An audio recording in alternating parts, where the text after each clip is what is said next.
Welcome back, Night Dwellers. Before we begin, make sure you're somewhere quiet, somewhere dark, and somewhere safe. Hit subscribe and let us know where and when you're watching from. Now, let the story begin. The Red Room. I found the website by accident. It was buried on an old forum, one of those half-dead threads from the early 2000s with pixelated avatars and usernames like Neon Ghost and Shadowman42. The post was simple: whatever you do, don't click the Red Room link after midnight. It included a link, of course. A dead one. Except it wasn't. The first time I clicked it, nothing happened. Just a black screen with a blinking red dot in the center. No text, no back button, no way to close the tab. I had to restart my laptop to get out of it. I thought it was a prank, until it came back. The next morning, when I opened my browser, the Red Room was there again. The same black background, the same red dot. Only this time, there was a message. You were warned. I tried to delete my history, clear the cache, run antivirus. Nothing worked. The Red Room kept opening on its own. Every day, it stayed up a little longer. The dot got bigger, brighter, like it was pulsing, like it was alive. At night, I started hearing whispers, not from the screen, from inside the room, from the walls. I lived alone. At first, I thought it was in my head, just anxiety from lack of sleep. But then the light bulbs started blowing out one by one, and my mirrors began to fog over without steam. And in that fog, I saw shapes standing behind me, watching, always watching. I stopped using my laptop, bought a new one. Didn't matter. The Red Room came back, always midnight, always silent, until the fifth night. That's when the dot vanished and a door appeared, red, slightly ajar, a soft glow leaking out like candlelight, and then the message, enter? I closed the lid, unplugged it, took the battery out, and still at 12:01 I woke to find the glow from the laptop filling my room. The screen open, the door wider, waiting. I called my friend Malik, told him everything. He laughed at first, then offered to stay the night, said we'd burn the thing if it helped. That evening, we drank, played cards, talked about anything else, until midnight. When the laptop turned itself on, the glow filled the room, the Red Room opened. We stared, neither of us spoke. Then Malik leaned closer. What's that? On the screen, a figure was walking through the red-lit hallway. Small, distant, getting closer and closer, until it was standing right in front of the camera.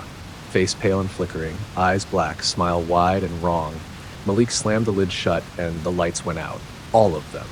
The apartment was silent. Then, tap, tap, tap. On the front door, Malik turned toward it, but I stopped him. Don't, I whispered. The tapping continued. Then a new sound. Typing. From the laptop, I opened it slowly. The Red Room was still there, but the figure was gone. In its place, a blinking cursor beneath a new message. You brought him. We didn't sleep. When the sun rose, Malik left, said he didn't feel right. I never saw him again. His number went dead. His apartment was empty, vanished like he'd never existed.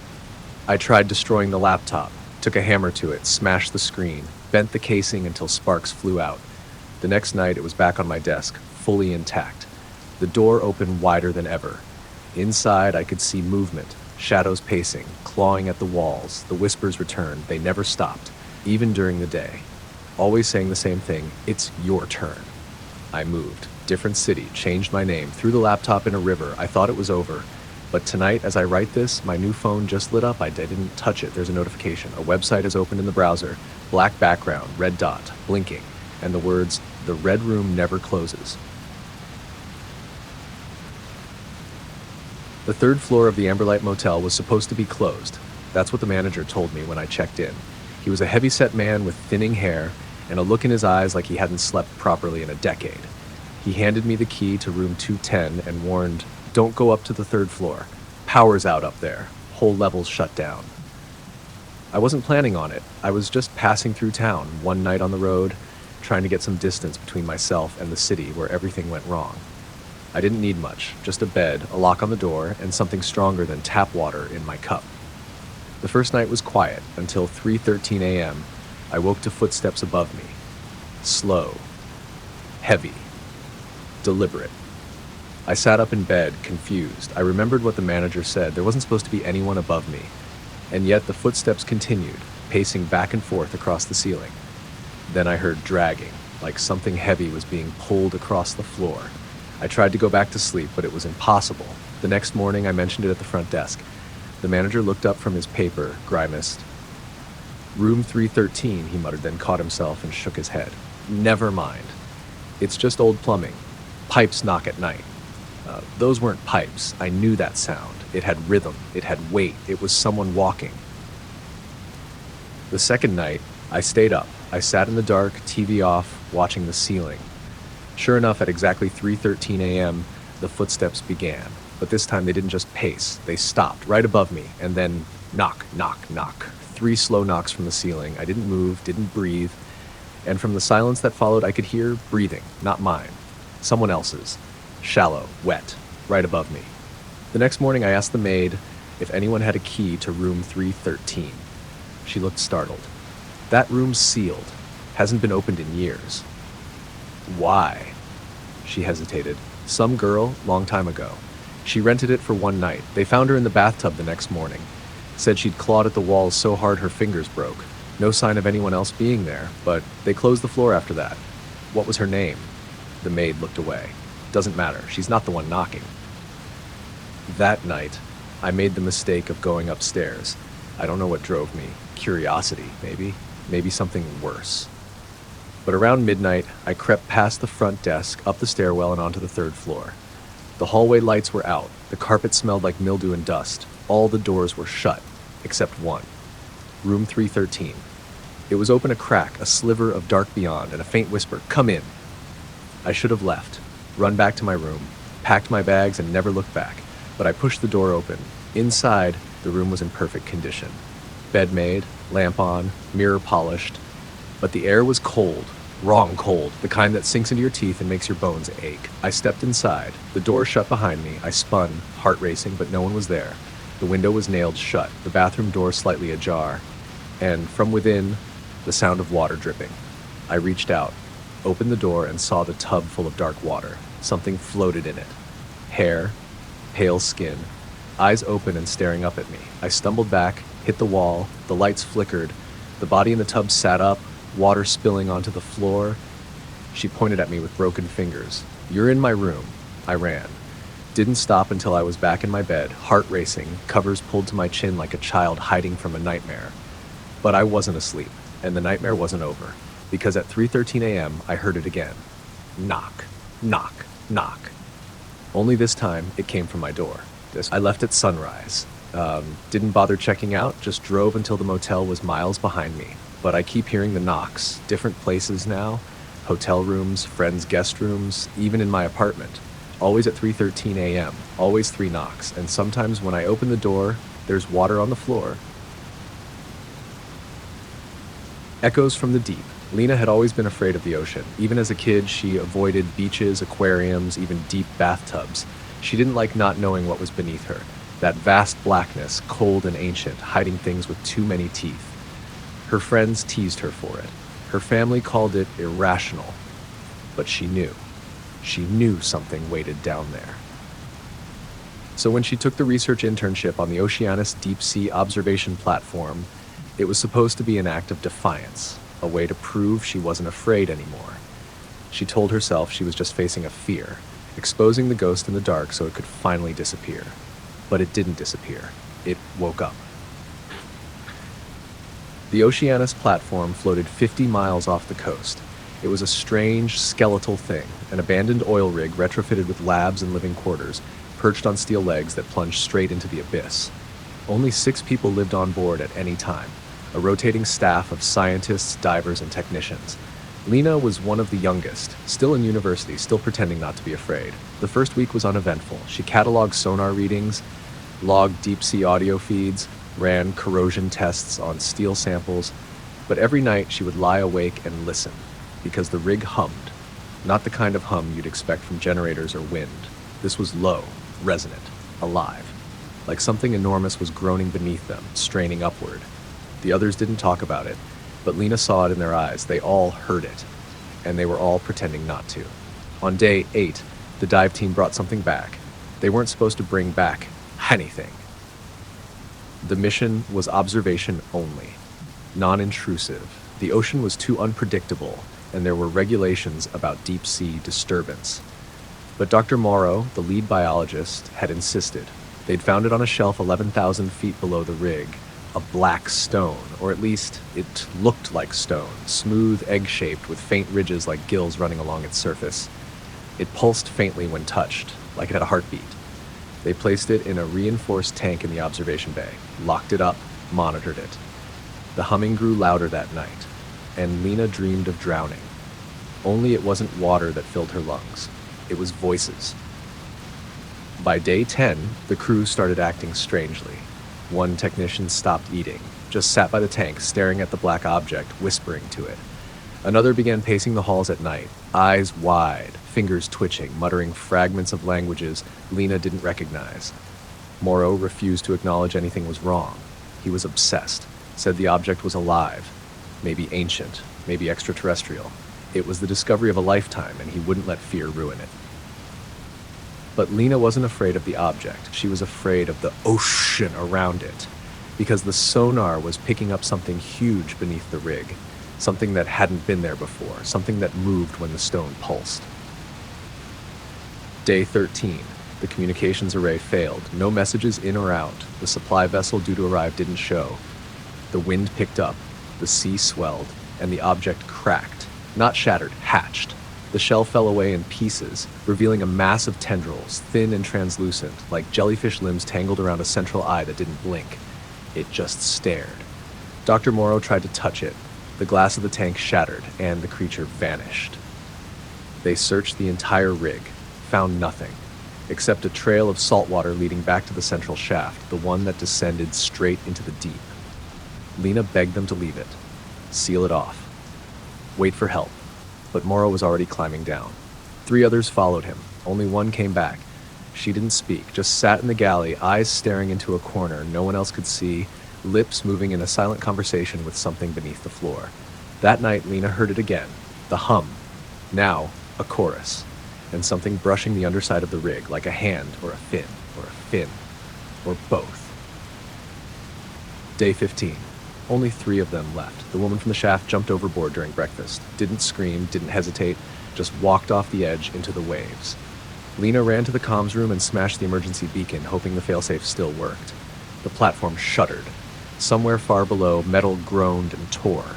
The lights flickered, and the humming became a song. Something was rising. She ran to the observation deck. Far beneath the waves, a shape twisted and turned. It was impossible to gauge its size, too big to be real. Its skin rippled like liquid shadow. Eyes blinked open, dozens at once, glowing with a pale, hungry light. And from its back, hundreds of tendrils reached up like arms. One of them touched the platform, and everything went dark.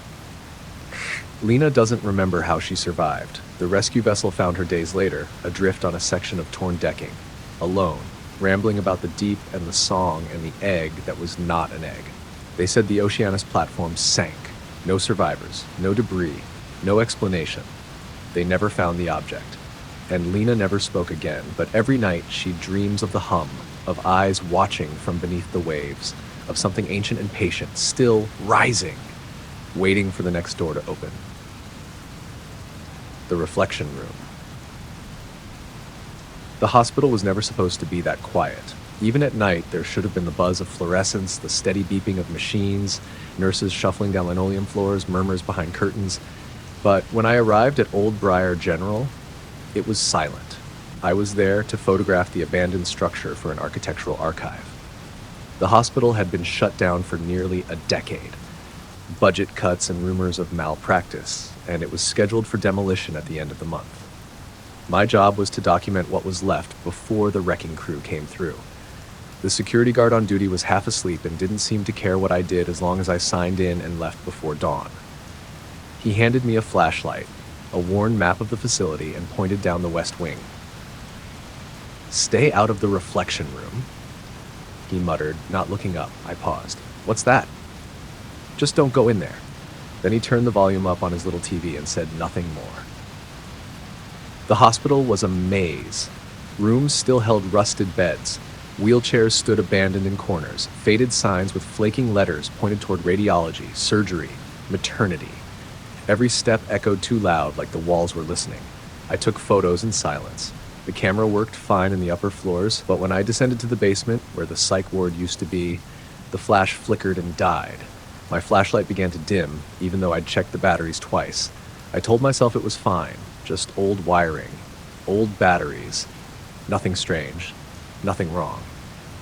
I found the reflection room by accident. There was no label on the door, just a warped wooden plaque with the number B100T etched faintly into it. The door was different from the others, thicker with a black, glassy sheen where a window used to be.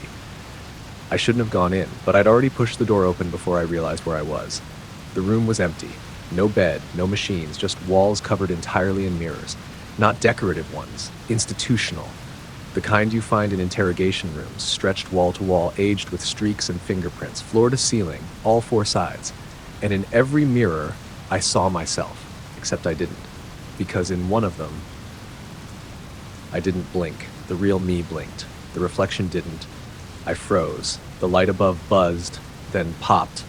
Everything went black, except the mirrors. They glowed faintly, and all of my reflections were still staring, but only one was smiling. I ran, tripped over the threshold, and scrambled up the basement stairs, heart pounding. When I reached the main level, the lights were fine again. The hum of the building returned. But something had changed. Every mirror I passed, from bathroom sinks to old patient rooms, reflected things wrong. A delay, a smirk, a tilt of the head that didn't match mine. I covered the lens of my camera, didn't take another photo, didn't want to see what it might capture. Back at home, I deleted the reflection room photos, but they came back. Every time I opened the folder, they were there. A dozen shots I hadn't taken, me standing in the center of the mirrored room, surrounded by smiling copies. Each photo slightly different. In one, my eyes were missing. In another, my hands were pressed flat against the glass, blood smearing from torn fingertips. In the last, my reflection was facing away, walking deeper into a hallway that didn't exist. I deleted them again. They returned. I smashed the camera. It didn't help. That night, I covered all the mirrors in my apartment. Blankets, towels, anything I could find, even the TV screen. But around 3 a.m., I woke to a faint sound. Glass tapping. Tap, tap, tap. I turned on the light. The sheet over my bedroom mirror had fallen, and in the reflection, I wasn't alone. My double stood behind me, same hair, same face, but smiling too wide, and its fingers were tapping the inside of the mirror. I turned. No one there, but in the reflection, it raised its hand and waved. I moved out the next day, stayed in motels, slept under dim lights, avoided mirrors at all costs, but they found me anyway in the chrome of faucets and elevator doors, in the eyes of strangers that looked too familiar. I saw myself, always smiling, always watching, sometimes mouthing words I couldn't hear, sometimes pressing a hand to the glass, inviting me back.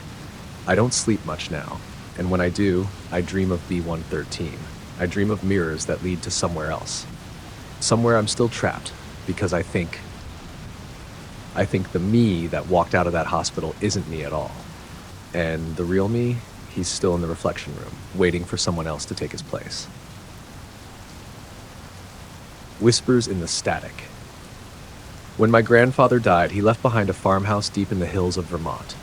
The kind of place that looks like it's held together by memory and rot. Slanted porch, moss-covered roof, and furniture older than most small countries. I inherited it because no one else wanted it. My mother hadn't spoken to him in 20 years, and the rest of the family pretended he didn't exist. Still, I went. I needed space, silence, and a break from the chaos of the city. I should have stayed in the chaos, because the farmhouse wasn't empty, and the silence was never really silence. The first few days were uneventful. The plumbing moaned, the wind howled through cracks, and the old floorboards creaked under every step like they were complaining about being disturbed. I explored the attic, found boxes of dusty war medals, yellowing photographs, and a stack of VHS tapes marked only with dates. But what caught my attention was the radio. It sat in the kitchen, bulky, old-fashioned, the kind with knobs and an analog tuner. A thick cord connected it to the wall, and when I plugged it in out of curiosity, it clicked to life with a low hum. No music, no talk shows, just static. I turned the dial slowly, passing nothing but white noise until... click. A voice. Not a station, not a broadcast. A single voice whispering from beneath the static, "You can hear me now." I unplugged the radio immediately, but the voice didn't stop. That night, I heard the static again, faint, drifting up the stairs. The radio wasn't plugged in. I went down, flashlight in hand, and found the radio on. The cord still lay limp on the floor. No power, no batteries, just static, and underneath it, a voice humming. Low, off-key, familiar, my grandfather's favorite song. I didn't sleep that night. In the morning, I took the radio outside and buried it behind the barn, 6 feet deep, just in case. By afternoon, it was back in the kitchen, covered in dirt, still humming, still whispering. I left the house, drove into town, asked the local mechanic if he knew anything about radios that worked without power. He looked at me long, then asked, "You staying out at the Brooks place?" I nodded, his face paled. "You hear it yet?" "Hear what?" He leaned in, voice low. "They say he built that radio to talk to his wife after she passed. Sat in that kitchen every night for years just listening. Said she was in the static, said she answered." I laughed nervously. He didn't. "Don't stay too long," he said. "Some voices you don't want to hear." That night, the radio didn't whisper. It spoke, clear, cold, female. "Why did you leave me?" I backed away slowly. The air in the kitchen grew thick, like the house was holding its breath. "You promised." The lights flickered, then blew out. In the dark, I could still hear the radio, but it wasn't just one voice now.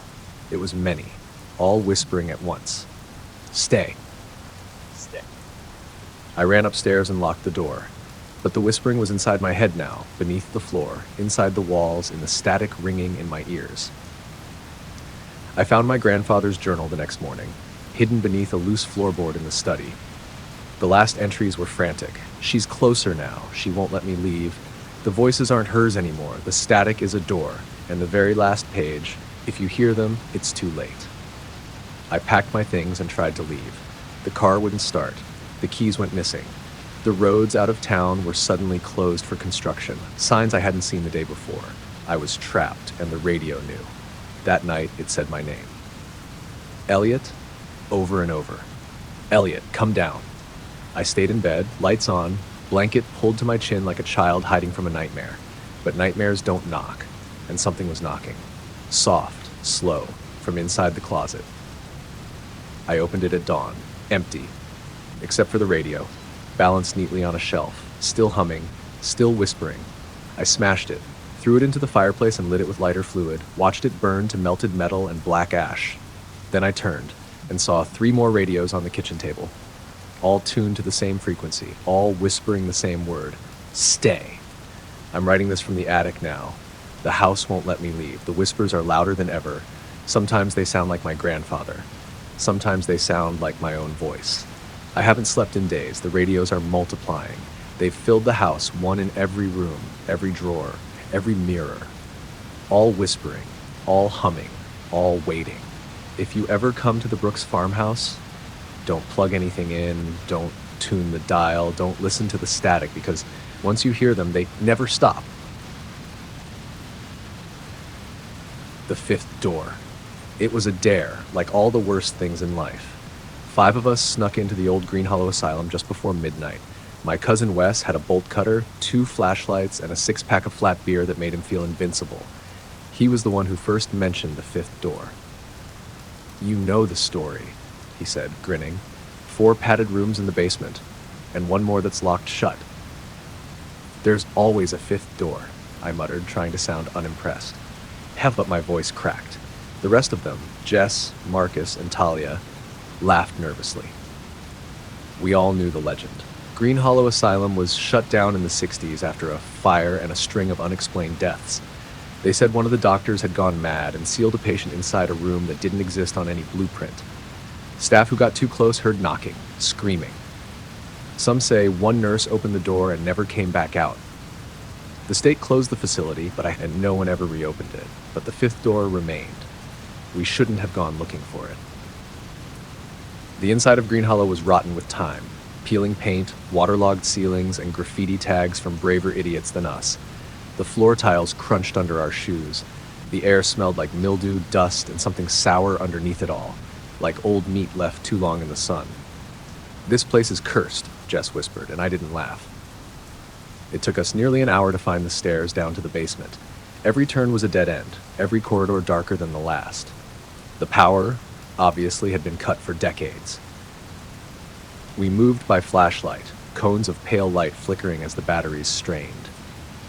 Then Wes found the padded cells.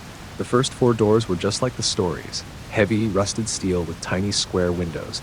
Most of the padding inside was ripped and black with mold. On the 3rd door, someone had scratched "help" into the padding with what looked like fingernails. But there was no 5th door. Not at first.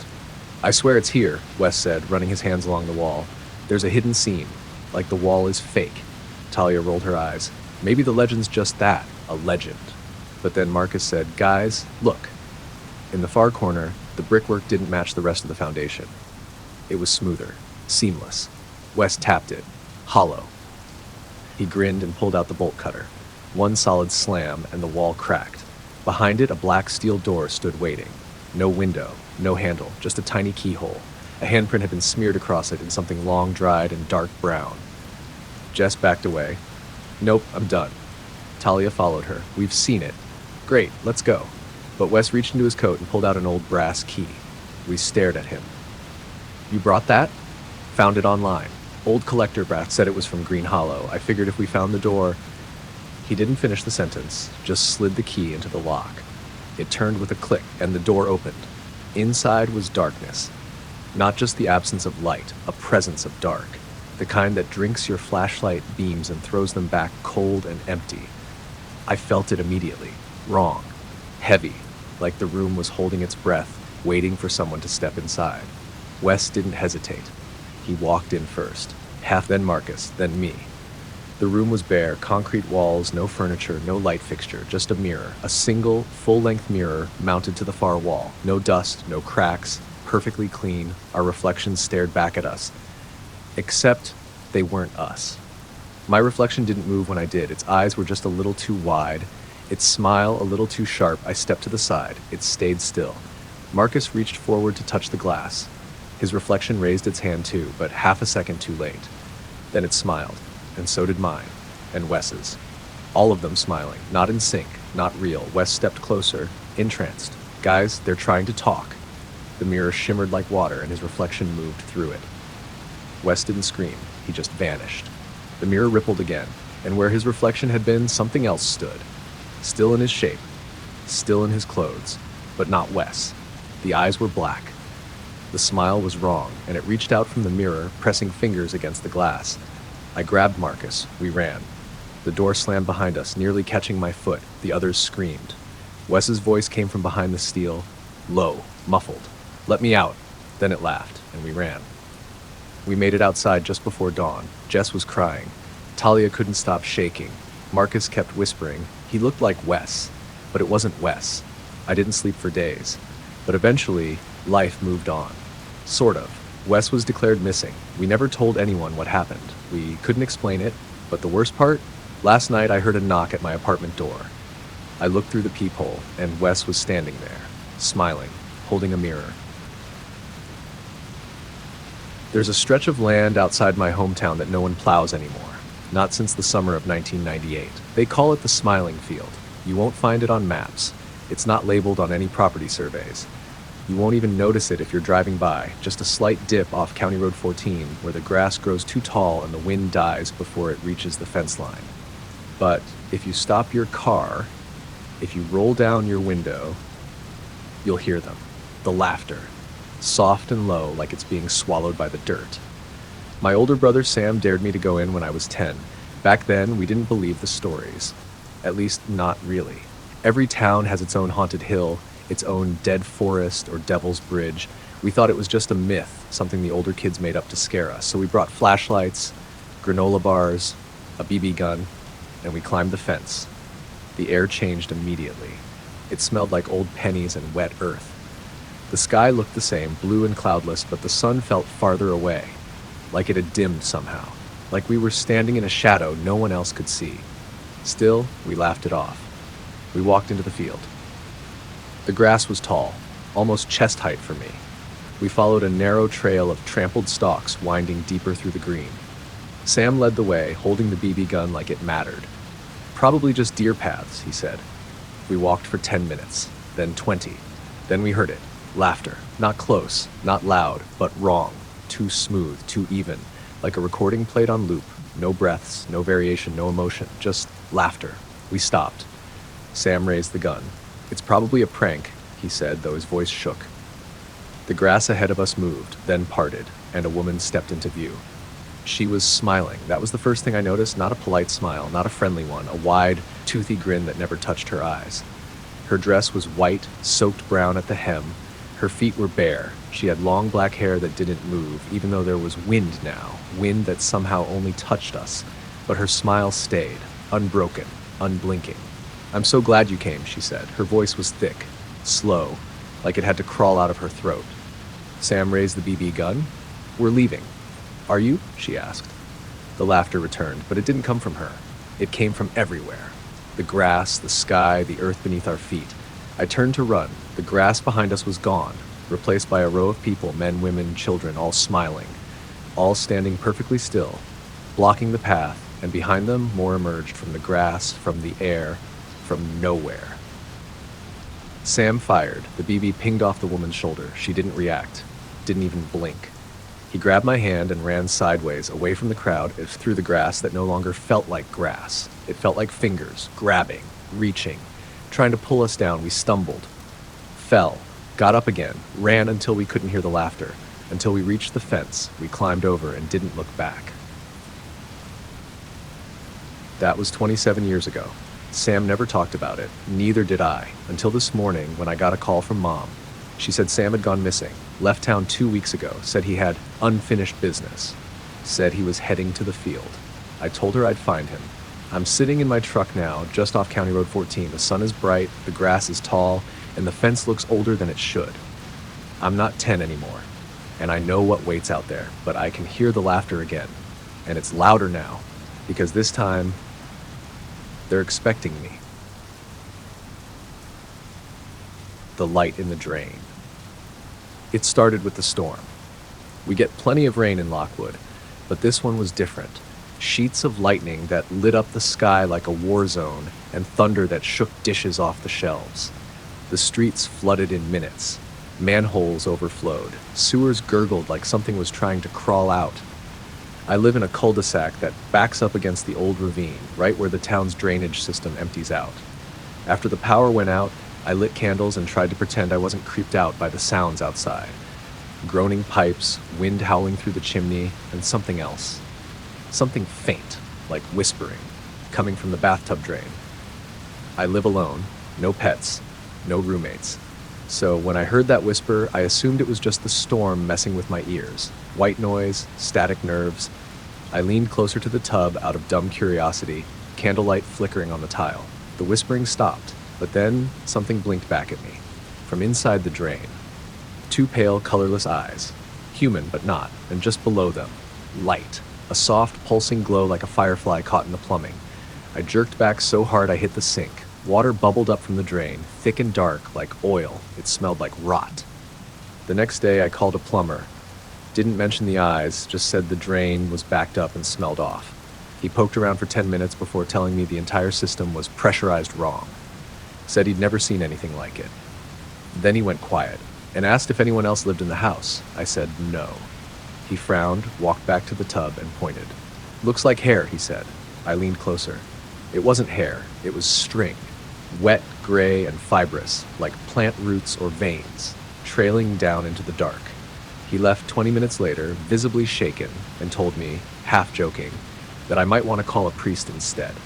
I didn't laugh, because that night, the whispering came back, and this time it knew my name. Elliot. It came up from the kitchen sink, from the bathroom drain, from the toilet, even from the gap under the dishwasher. Always the same voice, gentle, like a mother calling her child home. "Elliot, come down." I stuffed towels into the drains, taped over the sinks, didn't shower, didn't flush, but it wasn't enough, because the light was spreading. Tiny glowing veins crept from the kitchen drain, glowing a dull, sickly yellow. I followed them under the cabinets, into the walls, and out to the backyard, straight to the storm drain at the bottom of the ravine. The metal grate had split open. The light spilled up from inside like fog, and something in the dark below whispered, louder now, "We've made room." I dreamt of water that night, black and warm. Endless. I floated in it, limbs heavy, unable to move. Beneath me, a shape swam in circles, pale arms, long fingers, and a stitched mouth that opened wide without tearing. When I woke, my feet were wet, the bathtub had filled itself, and the drain was whispering again. Only this time, it wasn't just my name, it was everyone's. Voices layered over voices. Hundreds, thousands, calling out, crying, begging, and beneath them all, that one same promise: we made room. I tried to leave town, got maybe 15 miles before my engine cut out, tried another route. Flooded, every road out was blocked by construction or wreckage. Power lines down, trees snapped like matchsticks. And I realized then, no one else had left either, because no one else had noticed. Neighbors still walked dogs, went to work, watered lawns, even as the glow spread beneath their feet, even as the drains whispered. Even as the light crept out of the manholes at night and slithered up through vents and floorboards, it had already gotten inside. Only I could hear it. And it wanted me back. I stayed awake for 2 days, barricaded in my bedroom. Then on the third night, the lights went out again. A final blackout, and the whispering stopped. Not faded, stopped. The silence was worse. I crept to the bathroom, candle in hand, and peeled away the towels covering the drain. It was gone. Just blackness now. But deep in that silence I heard water dripping, and then something else. A knock from inside the pipes. Tap, tap, tap. Then, we made room for you, Elliot. The light blinked back on, so did the eyes, so did the smile, and the last thing I saw before the world went black was a hand, pale, wet, reaching up from the drain, inviting me home.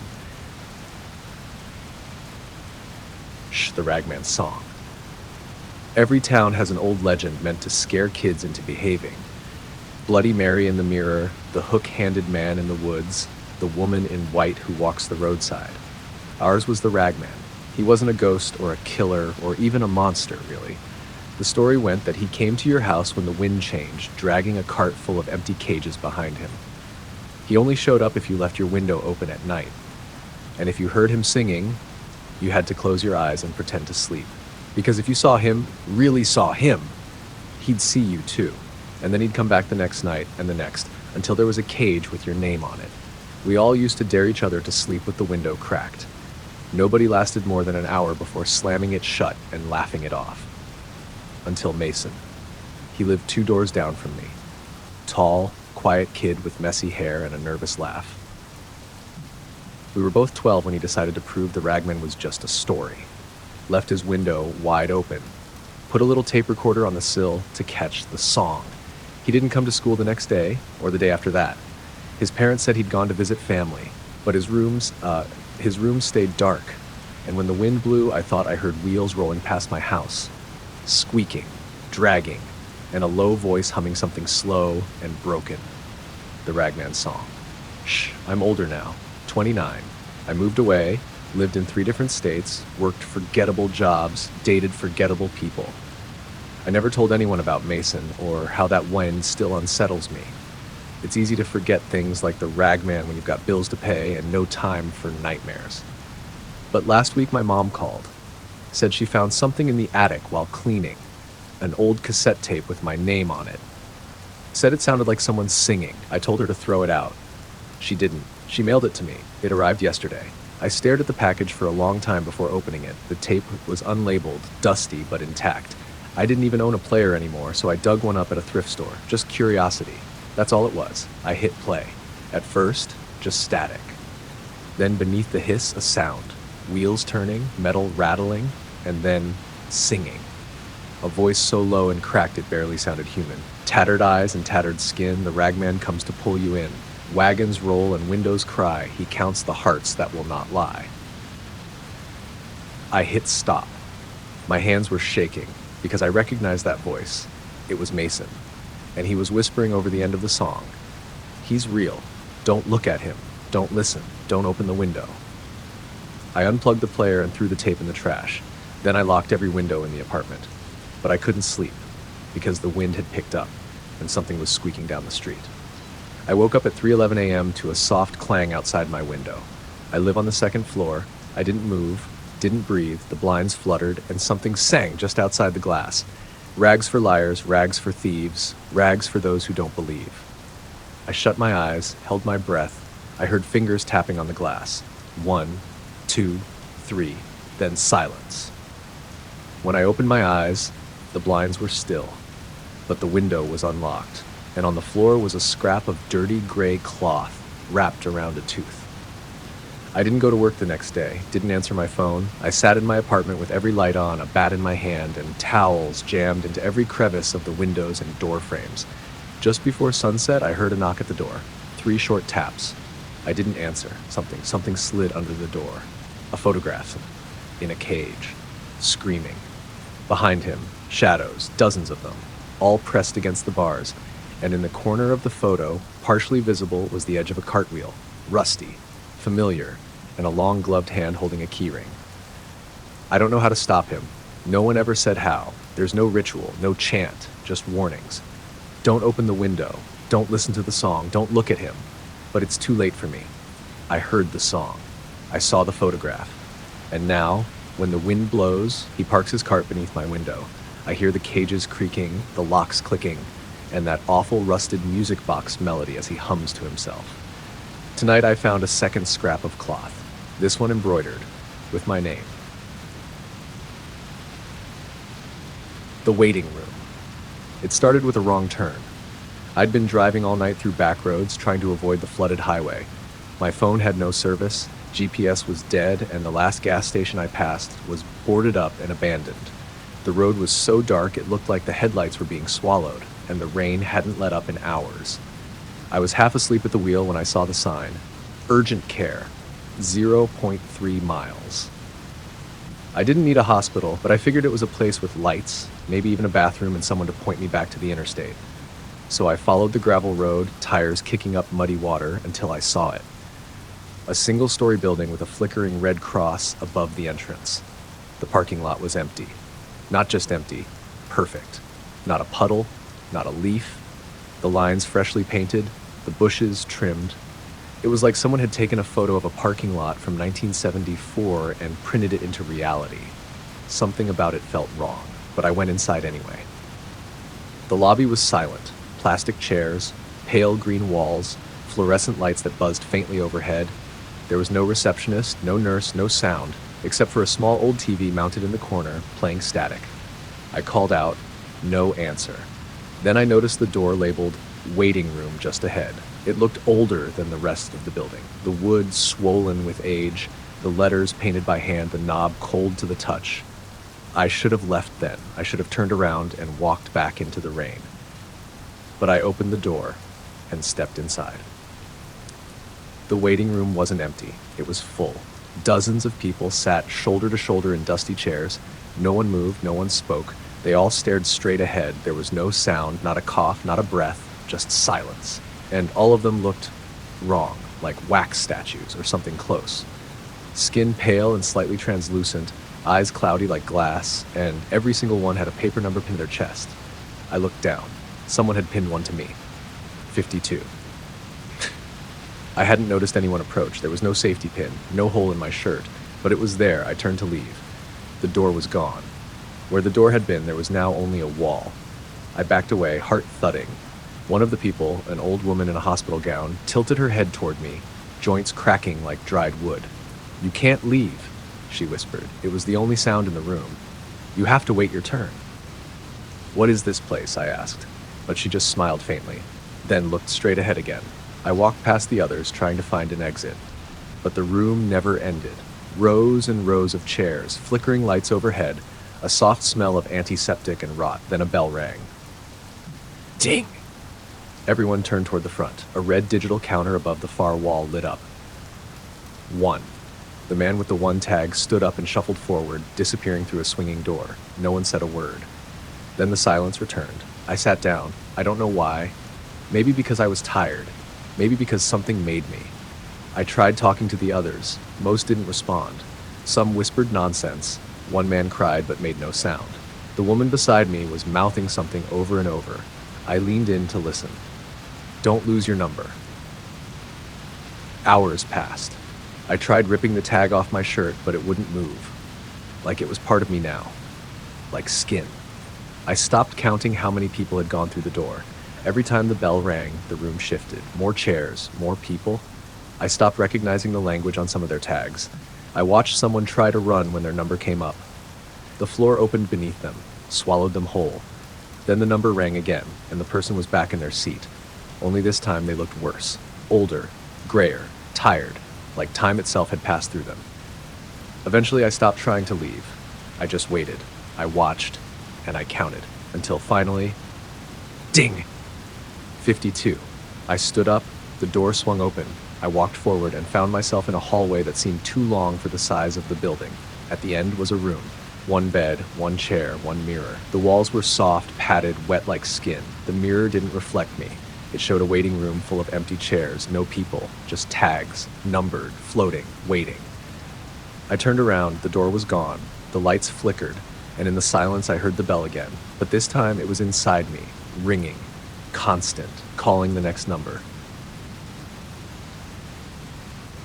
The boy in the crawlspace. When Julia and her 6-year-old son Adam moved into the old Victorian house on Elderberry Lane, she thought they were finally getting a fresh start. The house was cheap, suspiciously cheap, but after the divorce and the cramped apartment life, it felt like a gift. A creaky, dusty, drafty gift, but still a new beginning. The first week was filled with small discoveries.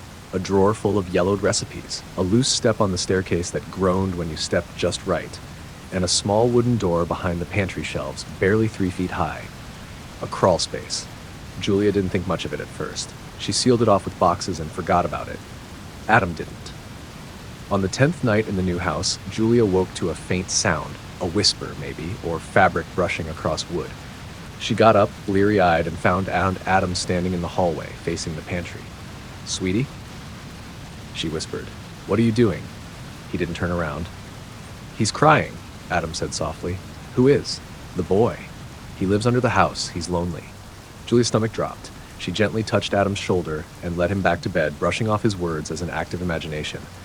New house, new shadows. It made sense. He'd adjust. But the next morning, she found the pantry door wide open, and the boxes she'd placed in front of the crawl space pushed aside. The little wooden door stood open, just a crack. That night, she nailed it shut. 3 thick nails driven deep. Then she sprinkled flour on the floor in front of it. She didn't know why, just to be sure. When she checked the next morning, the nails were still in place, but there were footprints in the flour, small, bare, leading out of the crawl space. Adam changed after that. He grew quiet, pale, listened to things that weren't there. At dinner, he'd leave an empty chair next to him. "It's for Henry," he said.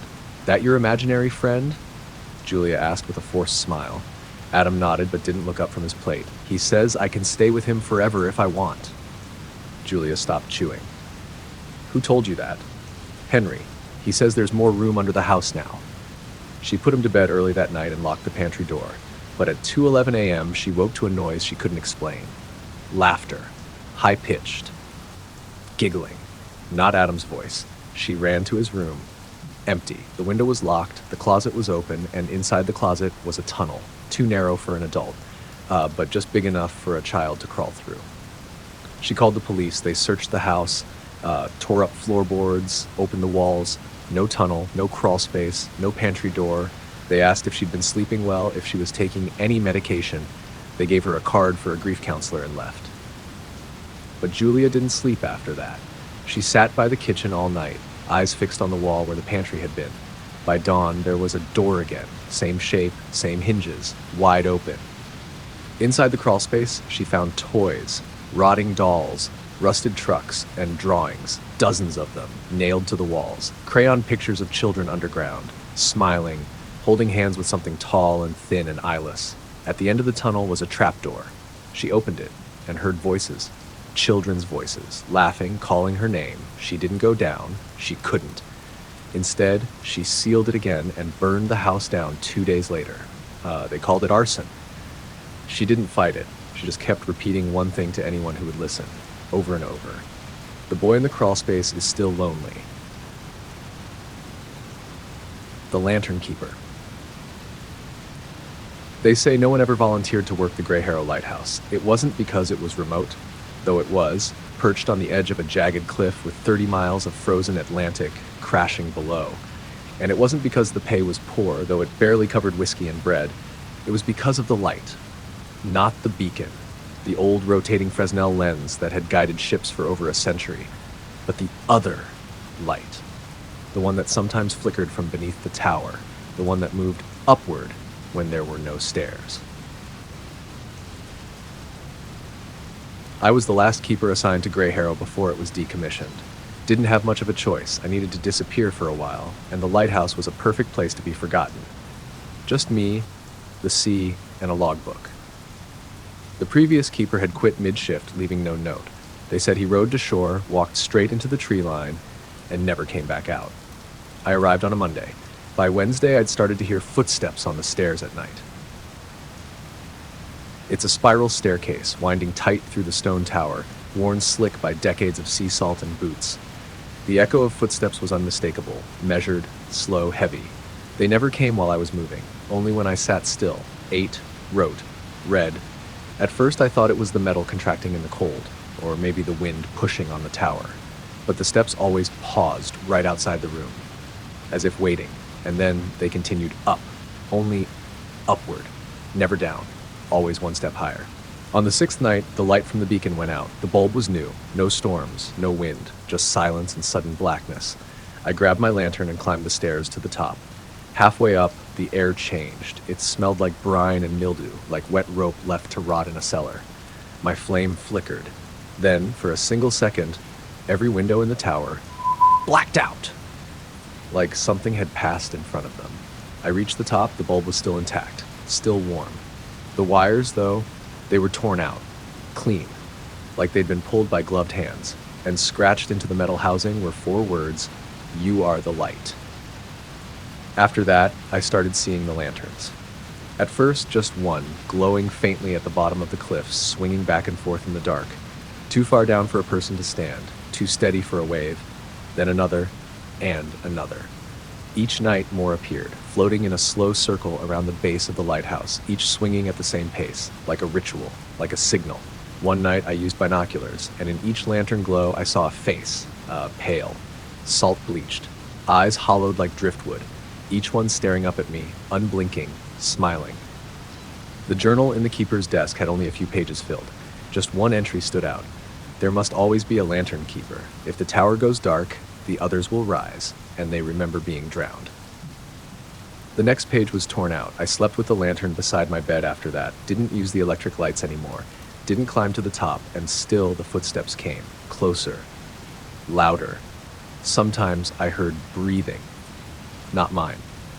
I tried to leave on the 12th day. Took the rowboat out, eyes fixed on the horizon. Halfway to shore, the fog rolled in, fast, heavy. The sea turned to syrup beneath the boat. Something bumped the hull from below. Once, then again. A third time. I dropped the oars, looked down, lanterns, dozens, all beneath the surface. Still lit, still swinging. And between them, the outline of a face. Eyes open, smiling, mouth moving, singing something I couldn't hear. I turned back, rowed until my arms bled. The fog never lifted, but when I reached the shore, the lighthouse door was open, and the light in the tower was already on. I've been here for 73 days now. The beacon works again, but not because I fixed it. I never touched the wires, never climbed those stairs again. The tower lights itself now, always just before midnight. And the footsteps, they still climb, still one step higher each night. Last night they reached my floor. Tonight they'll pass it. There's only one level left, the lantern room. I haven't seen the lanterns outside in 3 days. I think they're waiting for the light to fail again. Or for me to take my place, because I understand now. The lighthouse doesn't warn ships. It warns what's below to stay back. And when there's no keeper, the others rise. Altitude. Flight 237 took off from Denver just after midnight, bound for Seattle with only 13 passengers on board. A red-eye, quiet, and uneventful. The kind of flight no one remembers. Except this one, because I was on it. And I remember everything. It started around cruising altitude. The plane leveled out, seatbelt signs flicked off, and the flight attendants vanished behind the curtain at the front of the cabin. I was in seat 17A, window seat 2 rows ahead of the engine. The hum of the turbines soothed me into a drowsy state, just awake enough to notice the strange things begin. The overhead lights flickered once, then again. And then the cabin dropped into near darkness, only the blue aisle lights glowing faintly like veins. No announcement, no turbulence, just dim silence. The woman next to me, business suit, earbuds, didn't even notice. Most of the passengers were asleep or reading, faces lit by phones and tablets. Then the air changed, subtle at first, like walking into a room where someone's just left. The pressure felt wrong, slightly off, like the air was pushing in at a weird angle. And there was a smell. Something sweet, rotting, like fruit gone bad in a sealed container. I turned to look out the window and froze, because the sky wasn't right. It wasn't night anymore. No stars, no clouds, no moon, just endless gray. No horizon, no light source, just gray stretching in every direction. And we were no longer moving. I leaned forward, pressing my face to the glass. The engine was still spinning, but the clouds weren't passing. The wings weren't trembling. We were completely still, hovering, suspended in gray. I reached up to press the flight attendant button. No chime, no light. The woman next to me was gone, her seatbelt still buckled, her earbuds still resting on the cushion, her seat depression still warm, but no trace of her. I stood up, heart pounding. The other passengers were still there, mostly, but something was wrong with their faces, blurry, washed out, like badly restored paintings. Familiar features in the wrong proportions, mouths just a little too wide, noses slightly crooked, all of them staring forward, unmoving. Some blinked, none breathed. I walked toward the front of the plane. The curtains parted before I touched them. The cockpit door was wide open. Empty, no pilots, just the instrument lights blinking quietly, and a quiet hiss, like static or whispering. I turned around, and every passenger was standing in the aisle, silent, smiling, mouths closed, but smiling. And one by one they all pointed to my seat. 17A, I ran, back through the cabin toward the tail, past the lavatories and the galley. The back door was gone, just smooth wall, no emergency exit, no handle, no escape. I turned back. Seat 17A was no longer empty. The woman who'd been beside me was there again, except now her face was smooth, no eyes, no mouth, just a blank mask of skin. She turned her head toward me anyway, and tilted it like she could still see. A voice filled the cabin, not from the intercom, not from a person, just a voice. "Return to your seat, Mr. Kellis." I never gave them my name. I sat. The seat felt colder now, wetter. When I looked out the window again, the gray was gone. Now there was black, not night. Void, no stars, no light, just an endless consuming black. And from it, shapes, tall, thin, like branches or limbs, moving slowly like they were reaching toward the plane. The passengers were seated again too, all staring forward, all perfectly still, except one, 3 rows ahead, who turned around and looked exactly like me. He smiled, stood up, walked toward me, and I couldn't move, not from fear, from gravity. Something heavy held me down, like invisible hands pressing on my shoulders and chest. The copy of me leaned in close, its mouth opened, too wide, unhinged. Inside was more darkness, and from it I heard the sound of tearing paper and my own voice whispering, "You're not supposed to be awake." The lights came on, warm, bright, cheerful. A flight attendant walked past, smiling kindly. "We'll be landing shortly, Mr. Kellis. Please remain seated." I blinked. The cabin looked normal again, passengers chatting softly, children playing with tablets, my drink untouched on the tray, everything fine. But outside the window, the sky was still black, and the ground was nowhere in sight. The seat next to me was empty, but there was a note on the cushion. In handwriting I recognized as my own, "Don't fall asleep again." We never landed. It's been hours, days. Time doesn't move up here. They bring food, they smile. But the windows never change, just endless dark. And sometimes when I blink too long, the cabin is full of strangers wearing my face, and they're all pointing at my seat. The trail that loops. It was supposed to be a simple weekend hike. Just me, my brother Nolan, and his friend Mia. We picked a lesser-known trail up in the northern ridge, a quiet loop through dense pine forest, great views, and barely any foot traffic. Nolan had done it once before, 2 years ago, and said it was peaceful, eerie even. We thought that sounded perfect.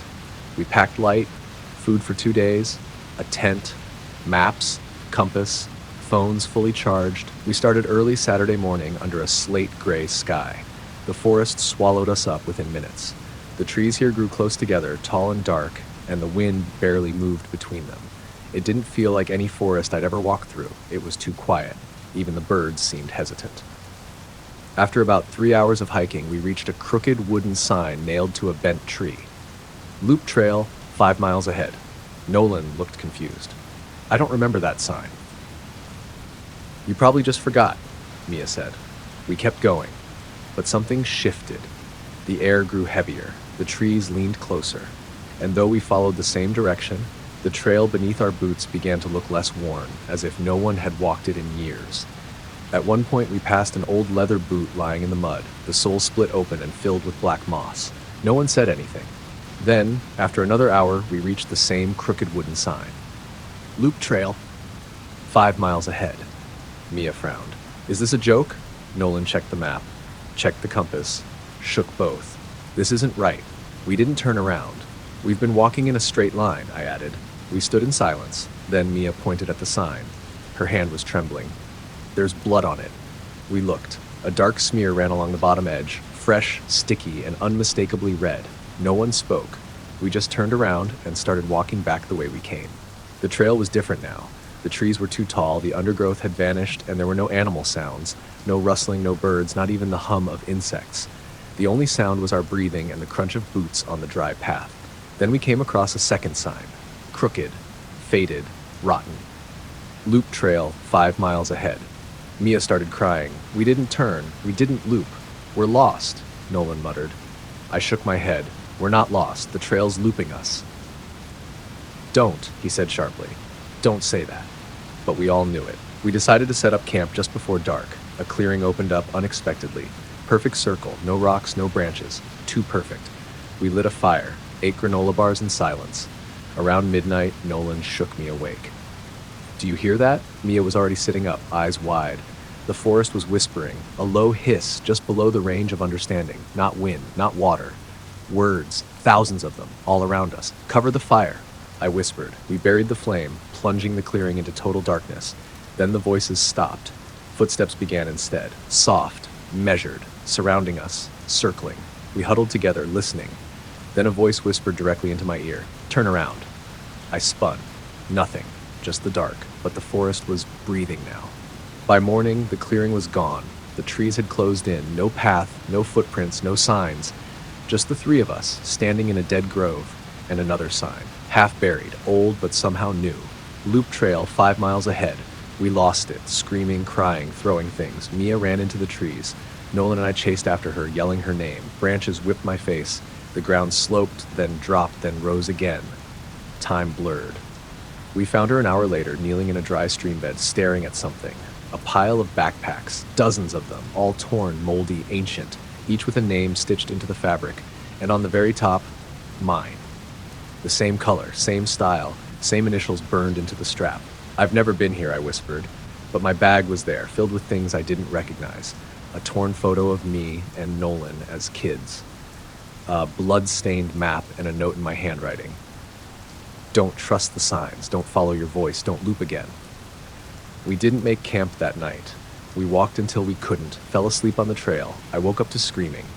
Mia was gone. Nolan was standing over me, pale as death. She walked off, said she saw a house.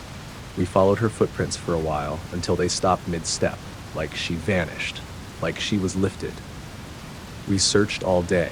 No sign of her, no sign of anything, just trees and a sign. Loop trail, 5 miles ahead. Nolan stopped speaking after that, wouldn't eat, just stared at the trees. Sometimes I caught him whispering, sometimes he wasn't alone. He said he could hear Mia laughing, said she told him the way out.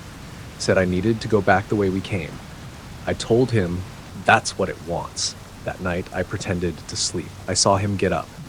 Saw him walk into the trees barefoot, following her voice. I didn't go after him. I knew I wouldn't come back if I did. I've been alone 3 days now, or maybe longer. The sun doesn't move. The birds don't sing. I eat what's left of the food. I don't sleep anymore, because the signs are everywhere now, growing out of trees, painted in blood on the bark. Loop trail, 5 miles ahead. Keep walking. It's behind you. I don't look behind me anymore. The trees shift when I do. I hear breathing over my shoulder. I hear my voice calling for help. I just keep walking. I know I won't leave.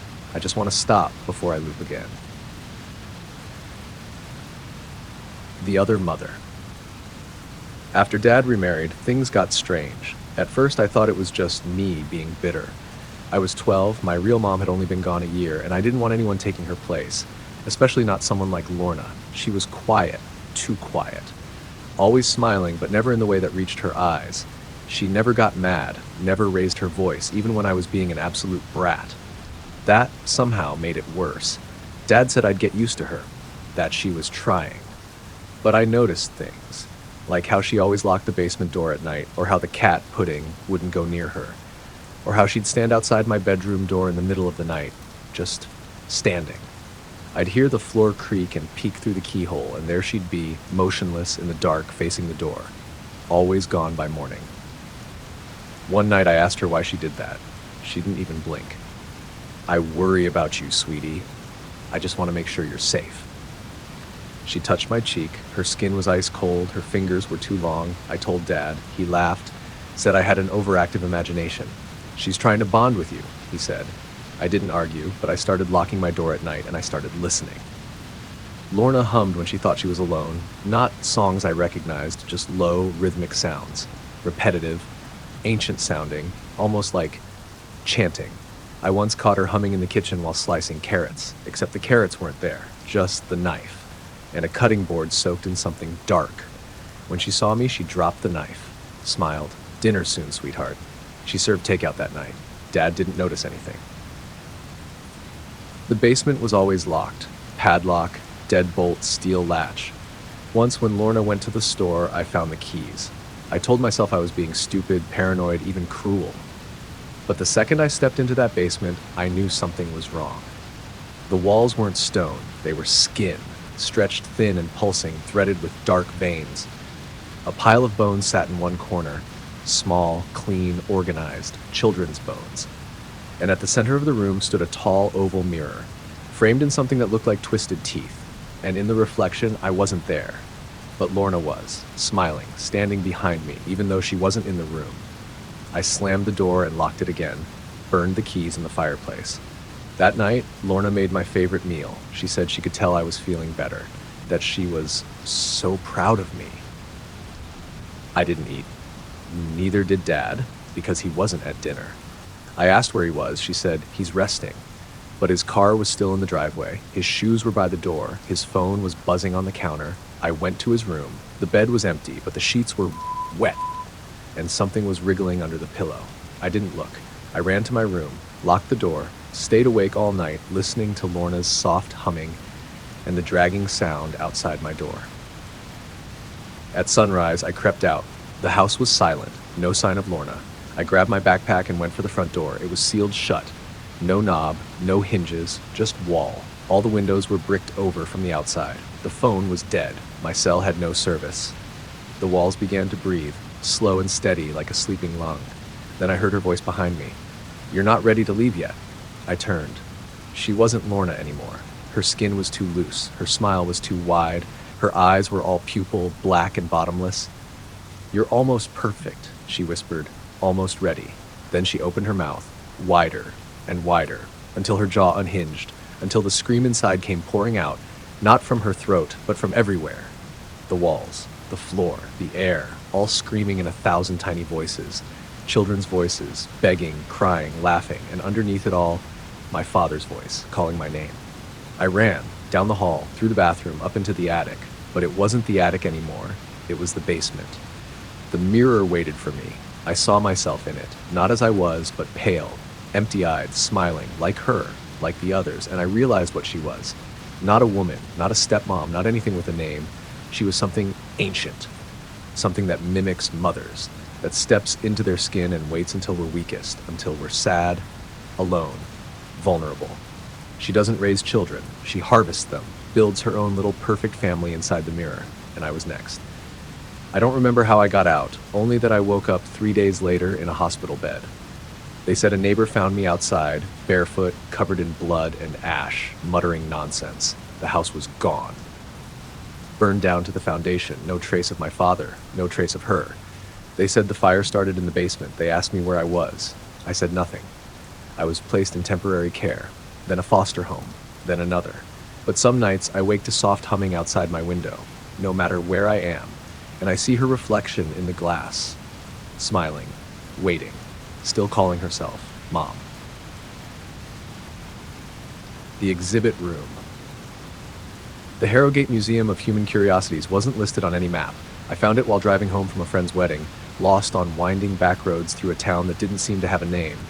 The sky had turned the color of old bruises, and the car's GPS just spun like a compass in a magnet storm.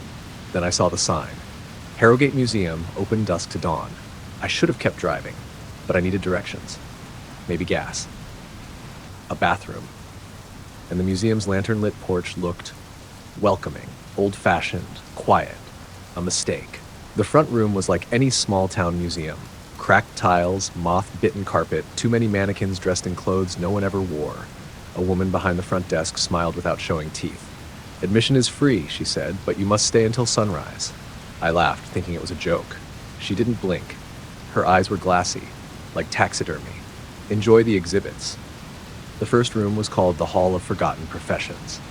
Glass cases lined the walls, tools, outfits, letters from people long dead. A blacksmith's scorched apron, a match girl's wooden shoes, a chimney sweep's soot-covered cap.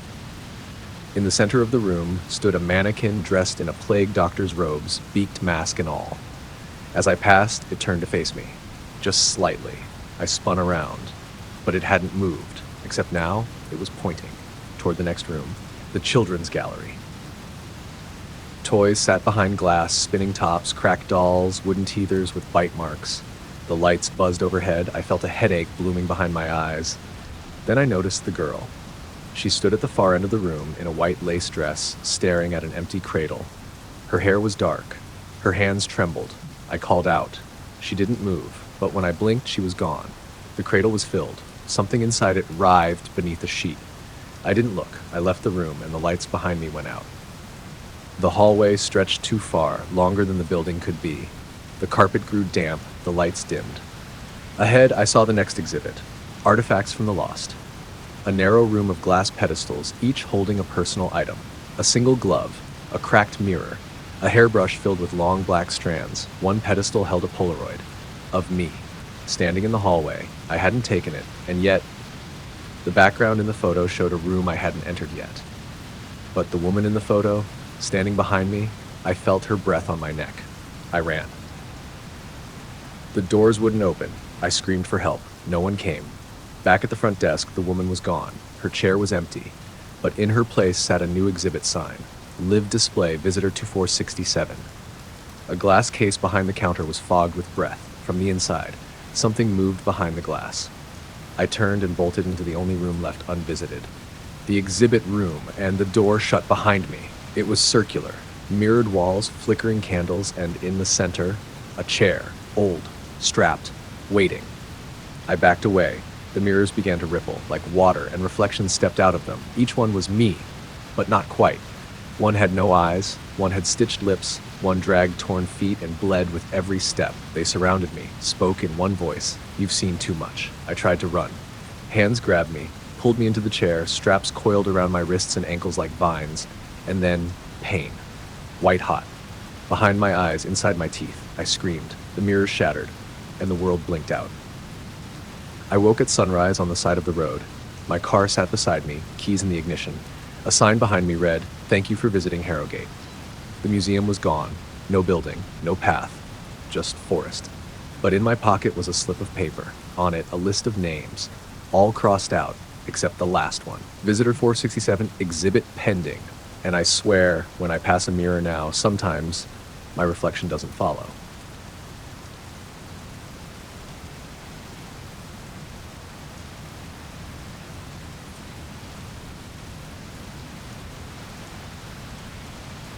Open all night.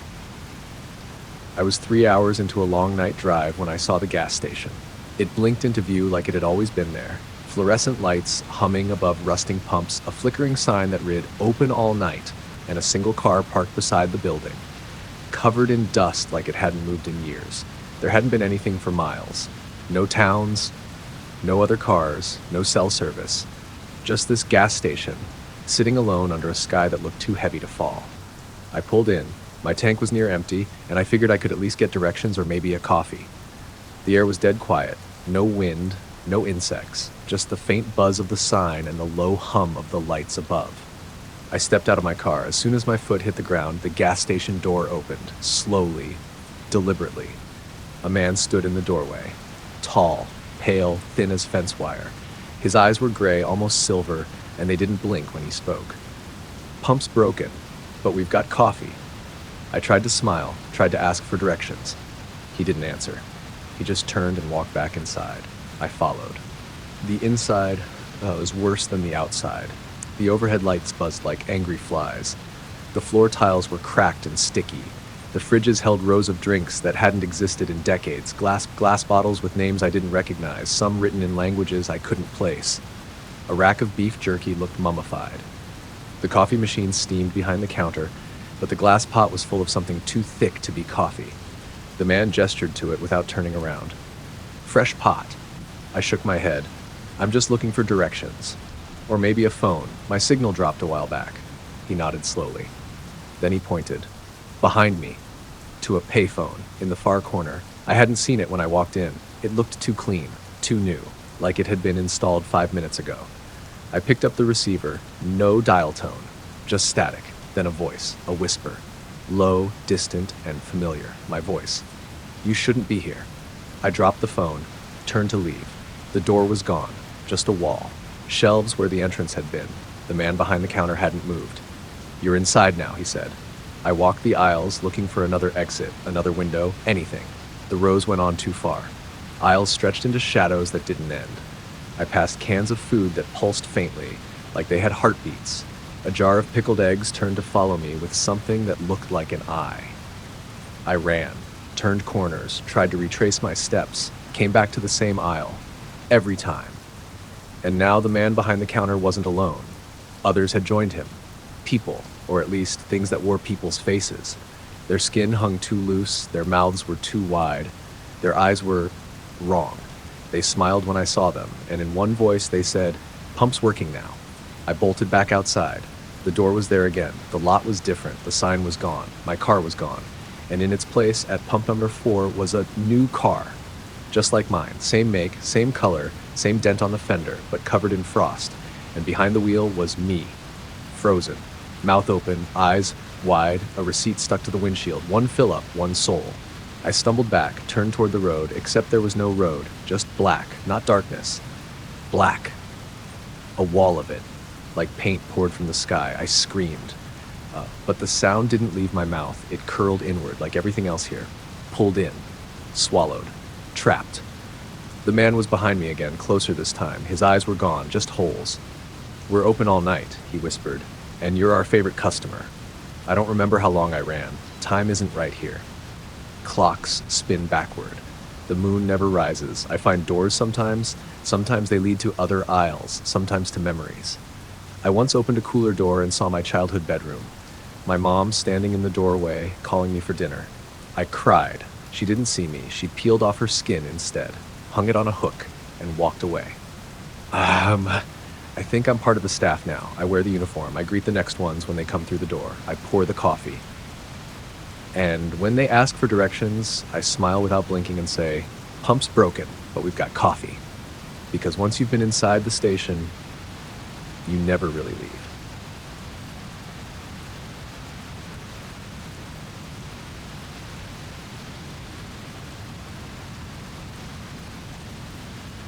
The carnival that comes at night. It arrived without warning. No flyers, no trucks, no music blaring through town. Just one morning, there it was, set up in the empty field off County Road 9. A rusted Ferris wheel turning slow as a heartbeat. A carousel that squealed like it remembered pain. Striped tents swaying in the breeze that didn't blow anywhere else. People said it had always been there. Others swore the land was empty the day before. No one saw them build it. But everyone saw the sign. Midnight Carnival, admission free, come alone. I didn't plan to go. I had heard the stories, whispers around school, about kids who came back, different, smiling too wide, eyes that didn't blink, or kids who never came back at all. They said it only opened at midnight, only for those who walked in alone. If you tried to follow someone else, the gate would vanish before your eyes. If you tried to leave with someone, the shadows would take care of it. I wasn't planning to go. But that night, I heard the music. A thin, reedy tune carried on no wind. A Calliope's dying gasp. It came from nowhere. It came from inside me. And before I knew it, I was walking down County Road 9, flashlight in hand, pajamas under my coat, heart hammering like a second pulse. The entrance was lit by burning bulbs that didn't flicker. And the gate was open, waiting. Shh. No one greeted me, but everything moved. The Ferris wheel turned empty. The carousel spun, the horses twitching beneath peeling paint. Games played themselves. Balloons popped with no darts, bells rang with no mallets, dolls grinned without strings. And the laughter, it didn't come from people. It came from behind things, from shadows too tall, from places your eyes slid away from. I turned to leave. The gate was gone. The path behind me, gone. Just tents, just spinning lights. Just me. Alone, like the sign said. The first tent was red and gold. The flap opened on its own. Inside, a fortune teller sat behind a table. She didn't speak, just slid a card toward me. It was blank, until I touched it. Then words appeared, scrawled in something too red to be ink. You've already been chosen. I stepped back. The tent was empty. The table was gone. Just mirrors now. Hundreds of them. Each showing me, but not quite. Some had no eyes, some had too many. Some weren't me at all. I ran. The mirrors laughed. The laughter followed. The next tent was silent. Inside, a stage, empty. Then the lights came on, a spotlight, and I was in it, alone. Chairs filled themselves. Silhouettes clapped with hands that bent the wrong way. A voice boomed. Tonight's act, the boy who trembled.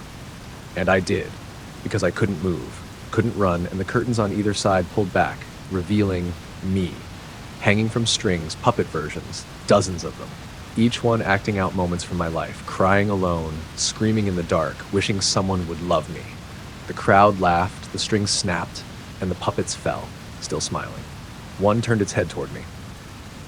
"We'll take your place when you leave," it whispered. I fled again, and the tent collapsed behind me. Every path curved back into the carnival. No exits, only new horrors. A maze of hallways filled with whispers of people I knew, begging for help or accusing me of things I hadn't done. A ride called the Spinner, which showed you how you'd die, but only if you didn't get off. I passed a boy holding a cotton candy stick. His face had no mouth, but his eyes pleaded with me as he dissolved into pink sugar. And above it all, the sound of a Calliope winding tighter and tighter, building toward something, a finale. Then I saw the final tent, black and white, stripes like prison bars. The flap opened on its own. Inside, silence, just one figure. The ringmaster, 7 feet tall, no face, just a white mask, painted with a grin too wide. He tipped his hat without touching it, spoke without a mouth. Every carnival needs a star. I shook my head. He raised a hand, and behind him a curtain opened, revealing a cage. And inside the cage was me. Eyes wide, mouth sewn shut, beating against the bars. The ringmaster smiled wider.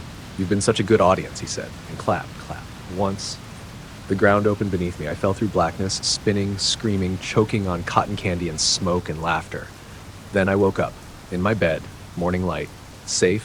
For a moment, I thought it had been a dream, until I saw the ticket, pinned to my pillow, old, yellowed, stamped with wax. Admit 1, Midnight Carnival, next performance tonight. And in the distance, faint but rising, the sound of music. The silence between stars. The distress signal came from deep within Sector 19, a stretch of space known among long haulers as the Black Hollow, a place most avoided, not because of any law or hazard, but because nothing ever came back out. Nothing but static. And now, the signal. Faint, looping, old-style comms. Repeating one phrase in a cracked human voice, "Help us. We are not alone." Captain Reeve wasn't one to chase ghosts, but protocol was protocol. The Astra Morrow was the nearest vessel. We had to respond. I was on the bridge when we dropped out of warp. Nothing but stars, empty black. And then, the ship, drifting unpowered, lit only by the occasional flicker of emergency lights from within. Designation, Odyssey 2. Missing for 17 years, declared lost with all hands, except now it sat before us, not damaged, not broken, just waiting. Docking was smooth, too smooth, almost like it wanted us to come aboard. I was part of the 5-person boarding crew. We entered through the auxiliary hatch, flashlights cutting through the stale dark. The air inside was breathable but wrong, dry, too still, and carrying the faint scent of metal and rot. We expected chaos. Bodies, signs of struggle. But the corridors were pristine, polished, silent, like a museum of the dead. No crew, no blood, no signs of anything, except everything was in its place. Even the captain's chair on the bridge sat neatly made, waiting. We split up to sweep the ship. Harris and Lee took the lower decks. Murano went to engineering. I stayed on the bridge with Reeve, trying to access the logs. They were corrupted, entire months missing, dates looping endlessly, entries overwritten with static. But one file remained intact, audio only. Reeve played it. It started with laughter, crew voices, normal banter. Then a voice, calm, female, distant, not part of the crew. It said, "We are inside now."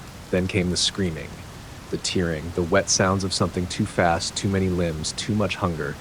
Reeve shut it off. We sat in silence. Then my comm buzzed. Harris's voice. Crackling. Panicked. "Sir, we found something. Medbay. You need to see this." The medbay doors were sealed when we got there. We forced them open. Inside was a message, scrawled across every wall, every surface, in blood and what looked like fingernail gouges. "Don't listen to it. Don't look at it. Don't let it out." And on one of the tables, a crew member. Still alive. Barely. Eyes sewn shut with wire, ears plugged with melted plastic, heart monitor blinking slow and steady. His name tag read R. Connors, one of the Odyssey 2's engineers, missing 17 years. Reeve moved closer, reaching out. Connors opened his mouth and screamed without sound, screamed with everything he had. Then flatlined. The lights flickered. The sound system clicked on, and we heard it. That voice again. "You're listening now." Murano stopped responding next. Then Harris and Lee. We found Harris an hour later, curled in a crawl space, eyes gone, fingers chewed down to bone. He was smiling, a wide, unnatural grin stretching too far across his face. Something whispered through the vents above us. We weren't alone, not even close. We tried to leave.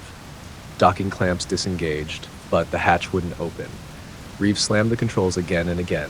The system just repeated, "Airlock sealed, observation in progress." Observation. We weren't rescuers. We were specimens. We bunkered in the command deck, guns drawn, lights flickering. Then Murano's voice came through the intercom. Except it wasn't Murano. It was her voice, but not her words. "Come to engineering. I fixed it. You can go home now." Reeve shook his head. "She's gone. That's not her." And yet I stood. I didn't want to, but my legs moved on their own, toward the corridor, toward the voice. Reeve tackled me, pinned me down. In my head, the voice laughed. "You're such good listeners." Reeve didn't make it. I don't know what took him. I never saw it, only heard the sound like bones snapping underwater. Now I'm alone, wandering the halls of the Odyssey 2. The lights follow me. The voice never stops. Sometimes it's my mother. Sometimes it's Reeve. Sometimes it's me, begging to be let out. The only place it's quiet is the medbay. I've wired my eyes shut, blocked my ears, just like Connors. The pain keeps it at bay, keeps me from listening, keeps it from fully crawling in. But I don't have long. The ship's moving now. Engines fired without a pilot. It's returning to known space. Back toward home. Back toward others who can listen. If you receive this message, don't come for us. Don't dock. Don't listen. Burn us before it finds a new voice to wear. The apartment next door. I moved into 6B on a rainy Thursday, lugging cardboard boxes through narrow stairwells while the fluorescent hallway lights buzzed like dying flies. The building was old. Yellowed wallpaper, carpet that reeked faintly of mildew, and walls so thin you could hear the elevator sigh in its shaft. But it was cheap, and I didn't have many options. I met my neighbor that night. A soft knock on my door just after midnight. When I opened it, a man stood there. Mid-40s, hair slicked back like it hadn't been washed in days, wearing a sweater 2 sizes too big. He smiled, teeth yellow and crooked. "Hi," he said. "Name's Mr. Alden. I live in 6A. Just wanted to welcome you to the building." "Thanks," I said, forcing a polite smile. "I'm Jamie." He nodded, eyes lingering a little too long. "If you ever need anything," he said, "I'm always home." Then he turned and disappeared into his apartment, the door shutting with a sound like a throat being cleared. I locked mine behind me.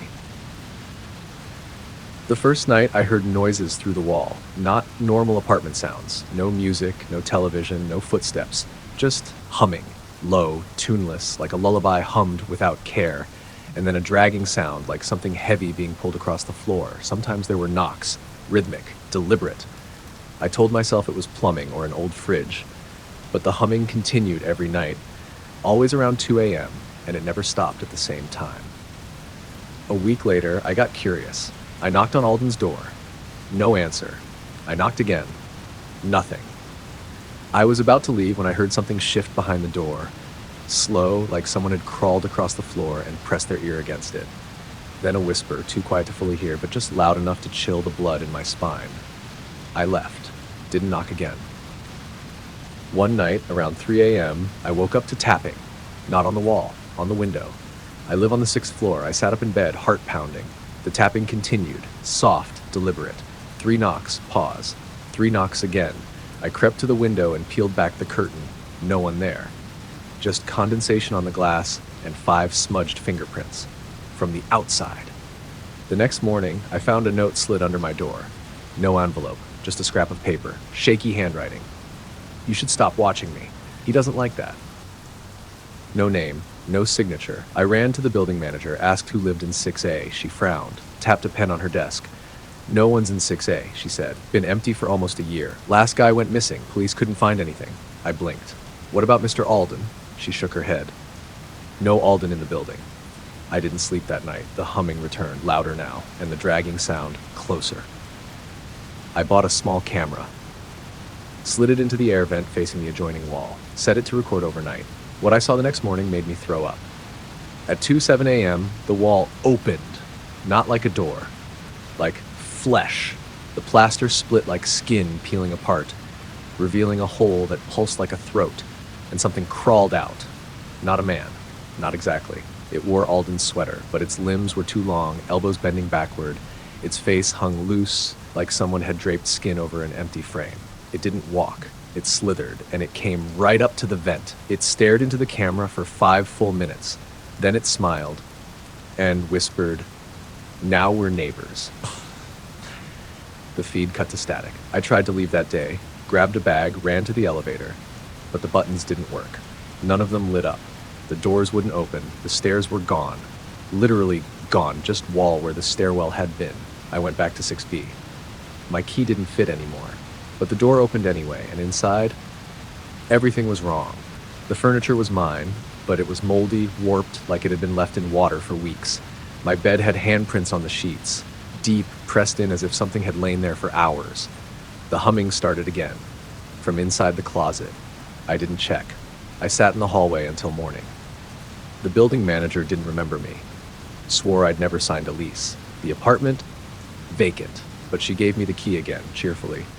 Maybe the last tenant left it in the Dropbox, she said. She smiled, and I noticed her eyes didn't match. One was mine. I left, or tried to, but the road outside only led back to the building. No matter where I turned, no matter how far I drove, always back to 6B, always back to Mr. Alden. That was 2 weeks ago, I think. Time feels strange now. The days are short, the nights are endless, and the walls, they breathe.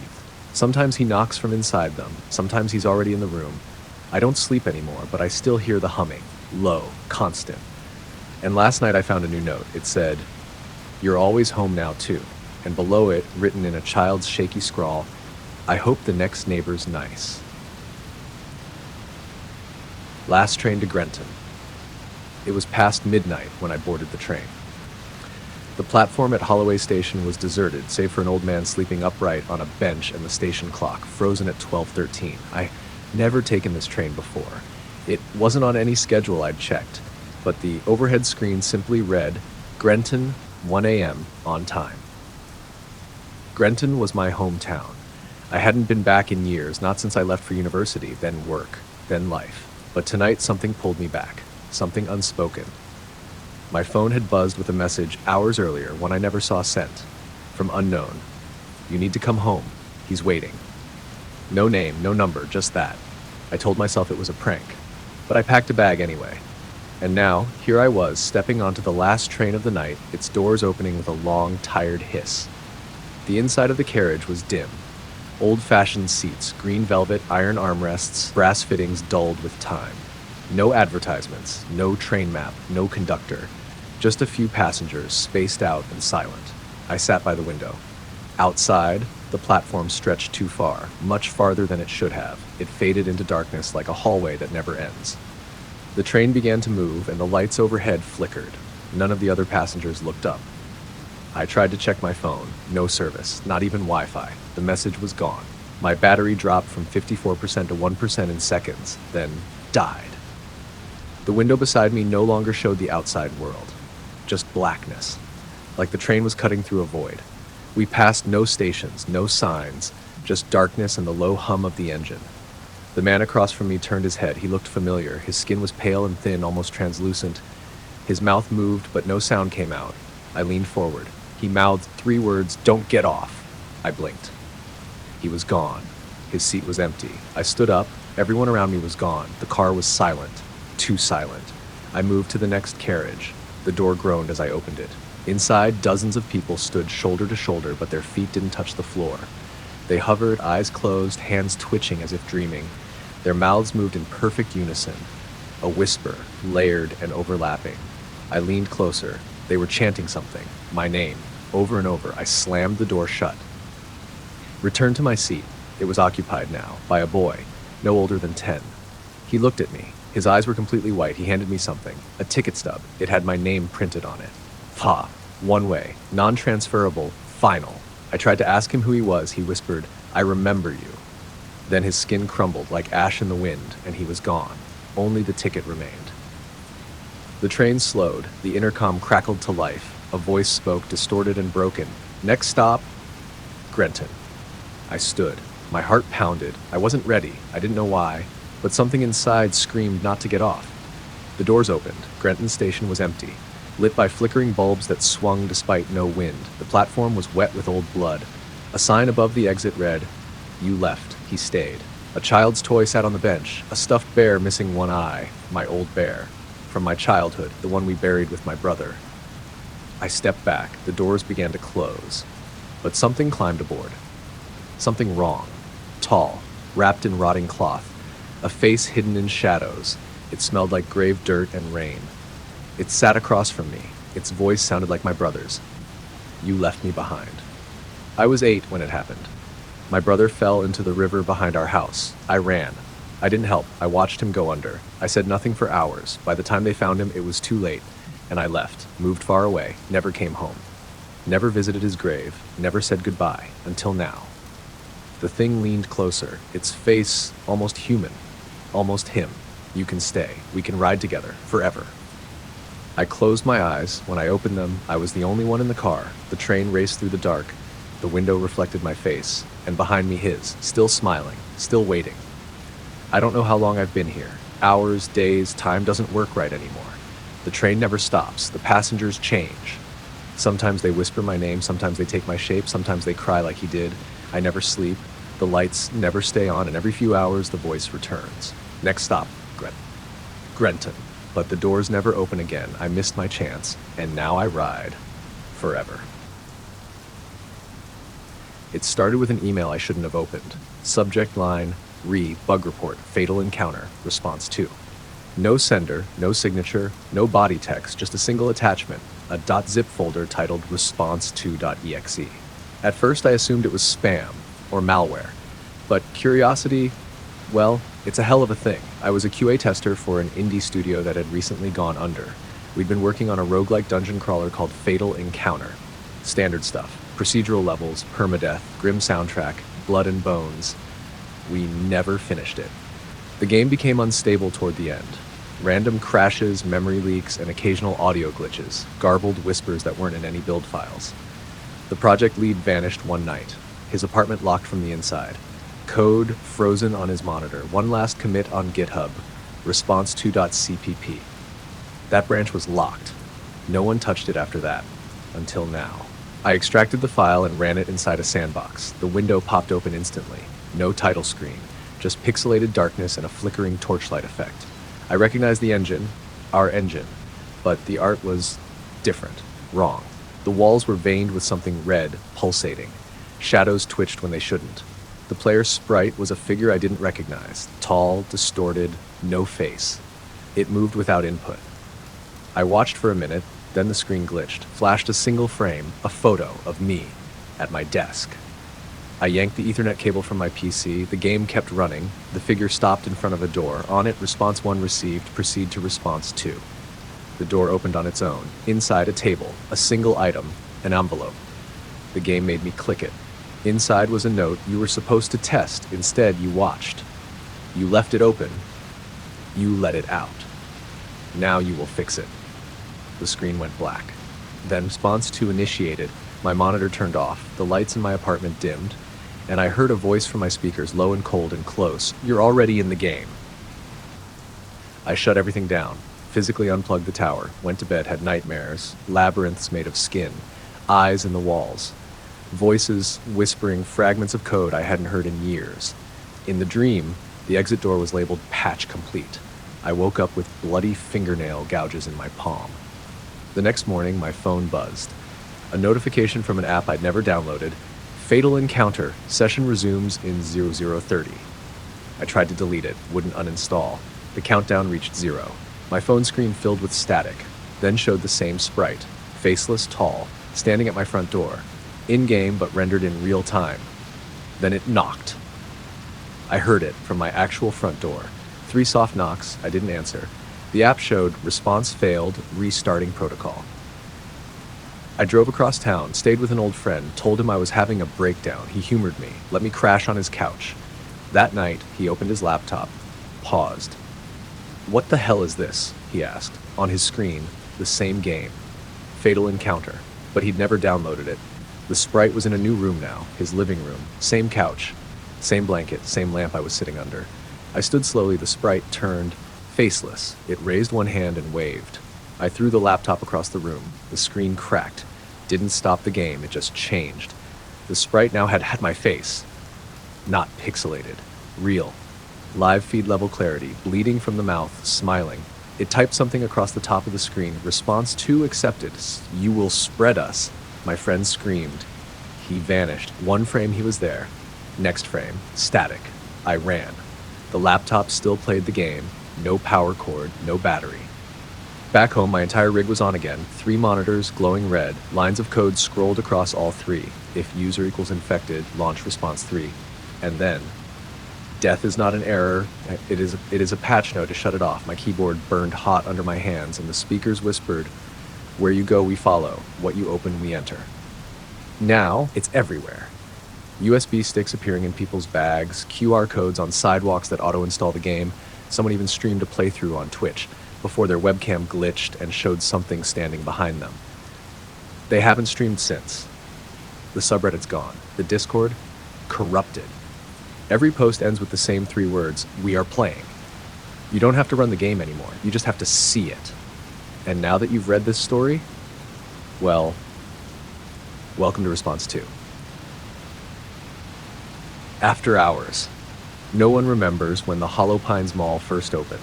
It sat at the edge of town, nestled in a wooded dip that seemed to swallow sunlight no matter the season. Everyone in Greystone just accepted it had always been there. An aging behemoth of concrete and glass with too many corridors and too few customers. Most of the storefronts were empty, those still open barely scraped by. One dusty shoe store, a grimy food court kiosk, and a candle shop that smelled like wax and regret. And then there was level B2. Officially, the mall had no basement, but every janitor, every rent-a-cop who'd worked there more than a week whispered about it. An unlisted level beneath the service elevators. The kind of place only drunks and daredevils tried to find. I was 17 when I took the dare. It was the night of the mall lock-in. A stupid tradition where local teens spent the night in the abandoned wing, pretending to be braver than they were. Flashlights, pizza, urban legends. A group of us broke off around 2 a.m., drunk on energy drinks and egged on by the echoing dares of the others.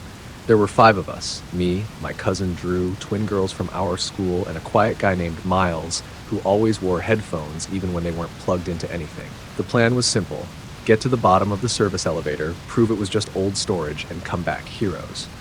But when we pressed the elevator's button, something new appeared beneath it. A glowing key symbol.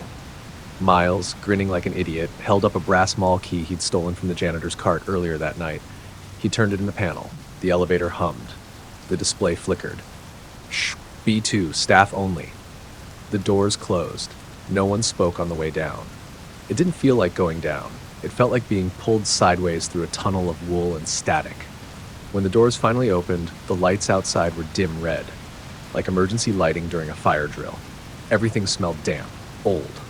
The corridor ahead was lined with mannequins, not arranged in any order, just placed, facing walls, corners, each other. Their limbs were wrong, too many elbows, joints bent the wrong way. Some had faces, not plastic molds, real faces. Mimics of people we knew. Drew's ex, my mother, Miles. The one that looked like me didn't have eyes. We should have gone back up, but the elevator doors were already gone. Not closed. Gone. Just wall behind us. We ran. Took turns at random, deeper into the level. The mall below the mall stretched far too wide. Storefronts were rotted mockeries. Toys and joys filled with broken doll parts. A bookstore where every page was blank and damp to the touch. A food court stall serving slabs of meat that pulsed faintly when we got near. No people, no sounds, except one. Footsteps, always just behind us. Head dragging, getting closer. We lost Miles near a carousel. Yes, a carousel. Indoors, underground. It turned slowly, though none of us touched it. The horses were bound in barbed wire, mouths open in silent screams. We heard Miles shout something, then static, then nothing. His headphones lay on the floor, melted. The twins refused to move after that. They stood arm in arm, whispering prayers, faces pale. When the lights above flickered, they were gone. No scream, no sign, just two perfect mannequins in their place, still holding hands. Drew ran. I followed. The mall twisted now, escalators that spiraled into ceilings, floor tiles with eyes that blinked when stepped on, exit signs pointing back into the dark. We finally stopped at a security kiosk. A map lay behind the cracked glass. "You are here," marked with a blinking red dot. We weren't near the elevator anymore. We were under the parking lot, 2 levels below it. And there were more dots now, 4 total. Ours, one approaching fast, and the 4th, stationary, right in the center of the map. The atrium, we made for it. As we ran, we passed mirrors, old ones. Cracked, mismatched frames, none of them showed us. They showed what was following. A tall thing, gaunt, its head split open like a mouth. It moved with insect-fast bursts. It wore the mall's staff uniform. Its name tag read, Greeter. And it was closing in. We reached the atrium. It was a vast circular space, far too big to be underground. A glass dome stretched above, showing only shifting shadows behind the glass. In the center, a fountain of blood, or oil, or both, and something standing beside it. Not human, but once was. Its face was an amalgamation of the mannequins. Its hands were the same color as mine. It turned and whispered, "You came home." Drew pulled me back. The floor beneath us began to breathe. The walls blinked, and the greeter arrived. It didn't walk. It cracked across the tiles like breaking bone. It reached for Drew first. He didn't scream. He just crumpled, folded into a mannequin. Same hoodie, same shoes, mouth sewn shut, still breathing.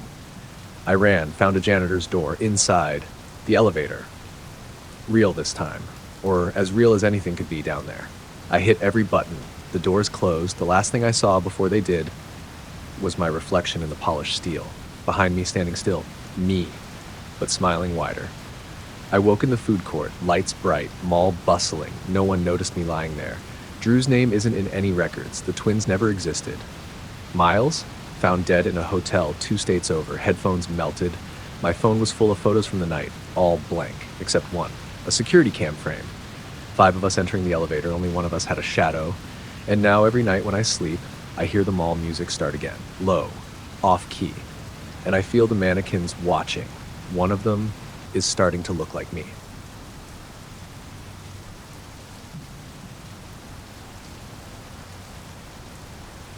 The painted smile. I was 7 the first time I saw Mr. Jingles. It was my birthday party, one of those chaotic suburban backyards filled with streamers, cupcakes, and sugar-fueled screams. My parents had hired a clown, even though I told them I didn't want one. "I hate clowns," I had said a dozen times, but they didn't listen. When he arrived, the backyard went quiet. His makeup was thick, crusted in the corners. Red smile painted impossibly wide, yellowed teeth behind it. The fabric of his costume looked damp, like it had been pulled from a trunk in a flooded basement. He didn't do tricks, he didn't juggle. He just stared at me. When my mom asked him to do balloon animals, he said, "No need. He already knows what I am." She laughed, nervously, but I didn't, because I did know. And every year after that, every birthday, Mr. Jingles showed up. Uninvited, unannounced, always just at the edge of the party. Never caught in photos, never seen by anyone but me. By age 12, I stopped celebrating my birthday, refused to have friends over, told my parents I didn't want cake, gifts, anything. They thought it was a phase, but I was trying to stop him from coming back. It didn't work. That year, he came to my window instead. It was just after midnight. I was lying in bed, trying to convince myself it was over, that maybe I'd imagined it all those years. Then came the squeak, that awful balloon rubber squeak, and I turned. There he was outside my second-story window, standing on nothing, just smiling. He held a balloon in one hand, but it wasn't a dog or a sword. It was a shape that looked wrong. Too many limbs, too many faces. He pressed it to the glass and whispered, "Time to laugh." That was the first year I heard the others. Laughter, but not mine. Children's laughter. Faint. Under my bed, inside the walls, sometimes crying, sometimes screaming, but always laughter in between. I stopped sleeping. By the time I was 17, I thought I was going insane. I'd moved to another state, started fresh, avoided mirrors, avoided birthdays. But on the night of July 23rd, my birthday, a balloon floated out of my closet. I didn't keep balloons. It rose slowly, scraping against the ceiling, then popped, and inside, teeth. Tiny, rotted baby teeth. They rained onto the floor in a soft plink, plink, plink, and the laughter started again, this time closer. Then I saw the card, tucked under my pillow, white with a red balloon drawn in wax crayon. Inside, one sentence, "You're it." I started researching. Clown folklore, demon lore, urban legends. There were whispers online, threads about a Jingles figure that showed up in childhoods and never left. Some said he was an old circus performer who made a deal with something he didn't understand. Others said he wasn't ever human at all, a traveling grin that latched onto fear like a tick. He followed the birthdays. He followed the watchers. One post stuck with me. It simply said, "You don't invite Mr. Jingles. He chooses you, and once he does, you become part of the act." The account that posted it had been deleted. This year, I turned 25. I made a plan. I rented a motel off Highway 19, far from everyone I knew. No party, no cake, no witnesses. I sat in the middle of the room with a knife in one hand and a lighter in the other, waiting. The TV turned on by itself at midnight, black and white static, then a squeak. And through the screen, he stepped out. Mr. Jingles, taller now, thinner, neck twisted like a broken branch, paint cracked, eyes black and dripping. He didn't speak. He just opened his arms, and behind him, through the TV glass, I saw them. The children, dozens of them, mouths painted over, eyes blank, trapped in some eternal show. One of them reached forward. It was me, aged 7, still wearing my birthday hat. Jingles turned to me, and for the first time in 18 years, he spoke clearly. "Laugh, and they'll let you go. Cry, and you join the act." He offered a balloon. I took the knife and slashed at him. It passed through air. Then he wasn't there. The room was empty, except for the balloon still floating in the corner, and the laughter rising beneath the floorboards. I haven't slept since. Every reflection shows him.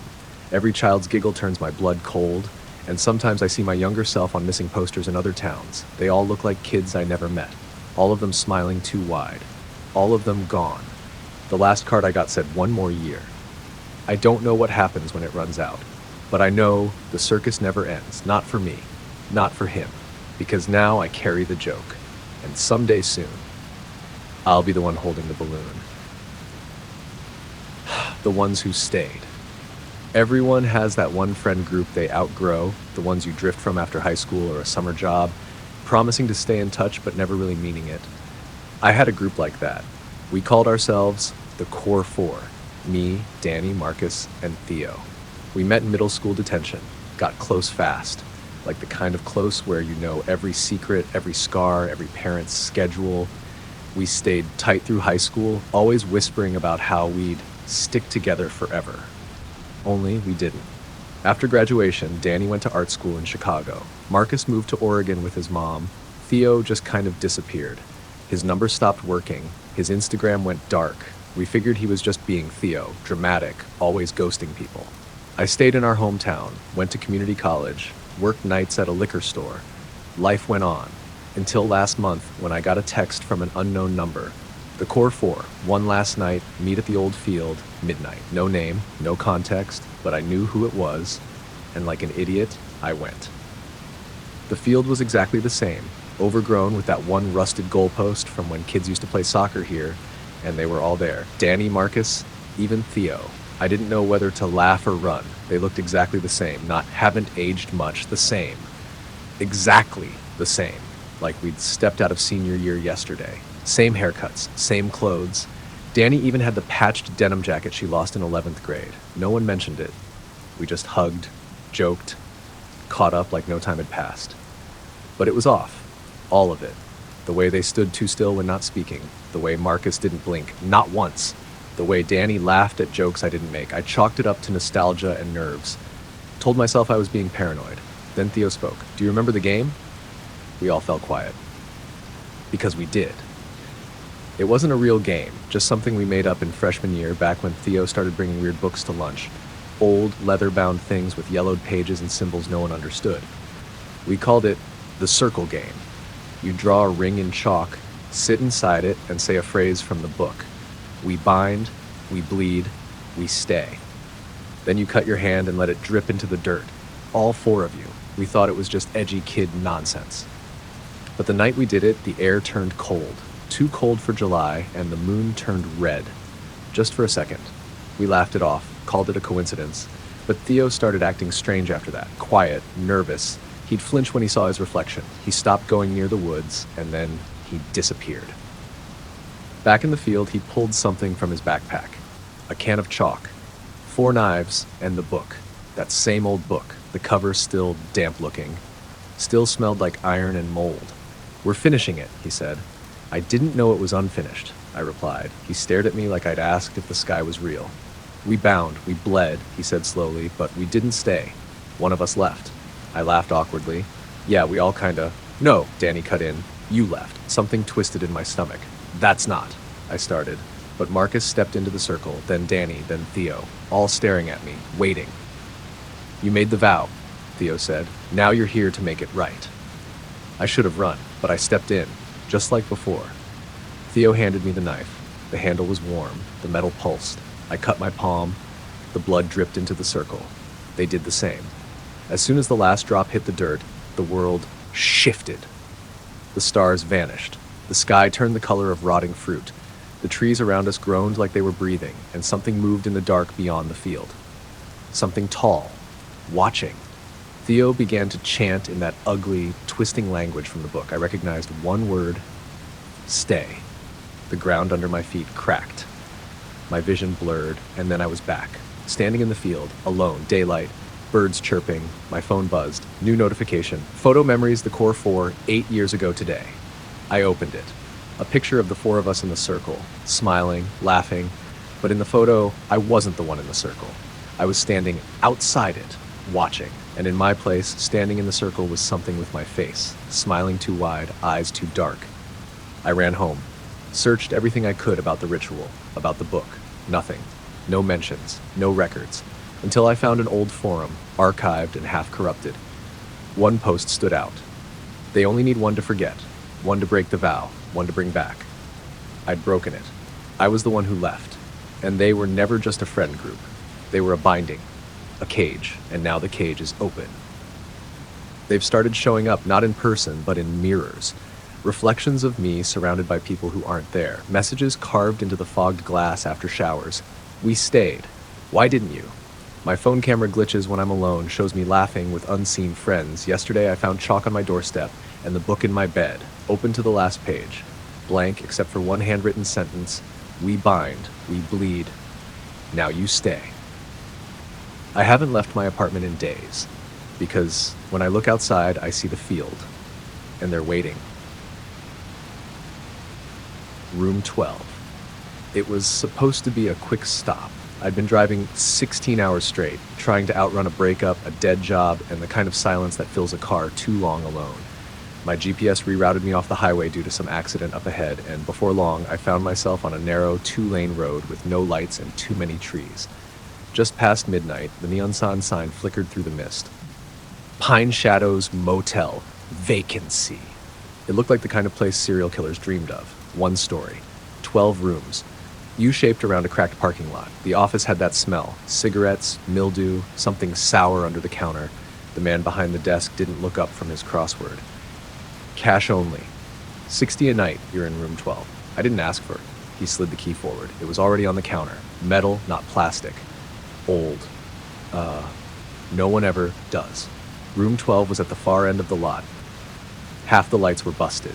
The number on the door had been scratched off and rewritten in marker. Inside, the wallpaper peeled in long strips. The air conditioner wheezed. A single lamp buzzed with yellow light. No TV. No Wi-Fi. Just a rotary phone on the nightstand and a framed painting of a forest that looked too much like the one I'd just driven through. I collapsed on the bed, exhausted. The second I closed my eyes, the phone rang. I stared at it. No one had the number. It rang again. I picked it up, slow, no dial tone, just the sound of breathing. Long, shaky inhales, then, "Don't leave the room." Click. Silence. I stared at the receiver. Tried to laugh, but I couldn't, because the door had just locked itself, from the inside. I jiggled the knob. Nothing. The deadbolt clicked into place without me touching it. I checked the window, painted shut. Then the lamp flickered, and the forest painting changed.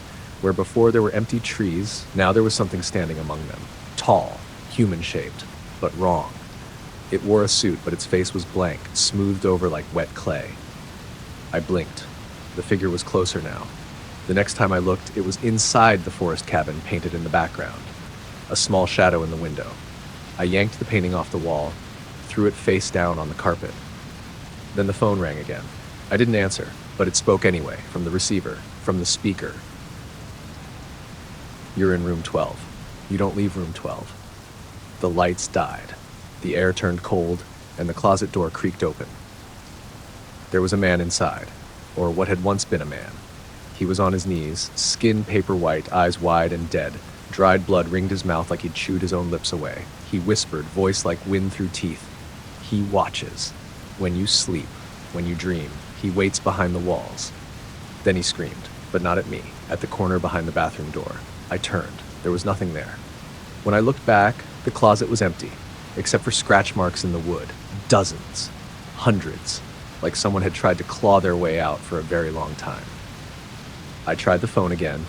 Still dead. Tried the window. It cracked, but wouldn't break. Then the painting on the floor began to burn. Slowly, from the center outward. The flames didn't spread, they didn't smoke, but they revealed something as they ate through the image. A motel hallway. Room 12's door. Me, standing outside it. Only I wasn't alone. That thing, the faceless man, stood behind me in the painting. Reaching out, its fingers touched my shoulder in the image, and I felt it. In real life, ice cold, breathing at my neck. I spun. Nothing. Then the door unlocked. On its own, the bolt slid back with a gentle click and the knob turned. I should have run, but I didn't. I stepped into the hallway. It wasn't the same hallway I'd come through. The walls were wet, breathing, the carpet squished underfoot, red like pulp. Room numbers were out of order, 3, 7, 22, 12, 12, 12. Every door was room 12. Each one whispered my name as I passed. I picked one, opened it. Inside, my childhood bedroom. Same posters, same bunk bed, same crack in the ceiling shaped like a dog. And in the bed, sleeping, peaceful, until my eyes opened. Not mine, not anymore. Black pits, grinning too wide. The mouth opened and whispered, "Go back to sleep."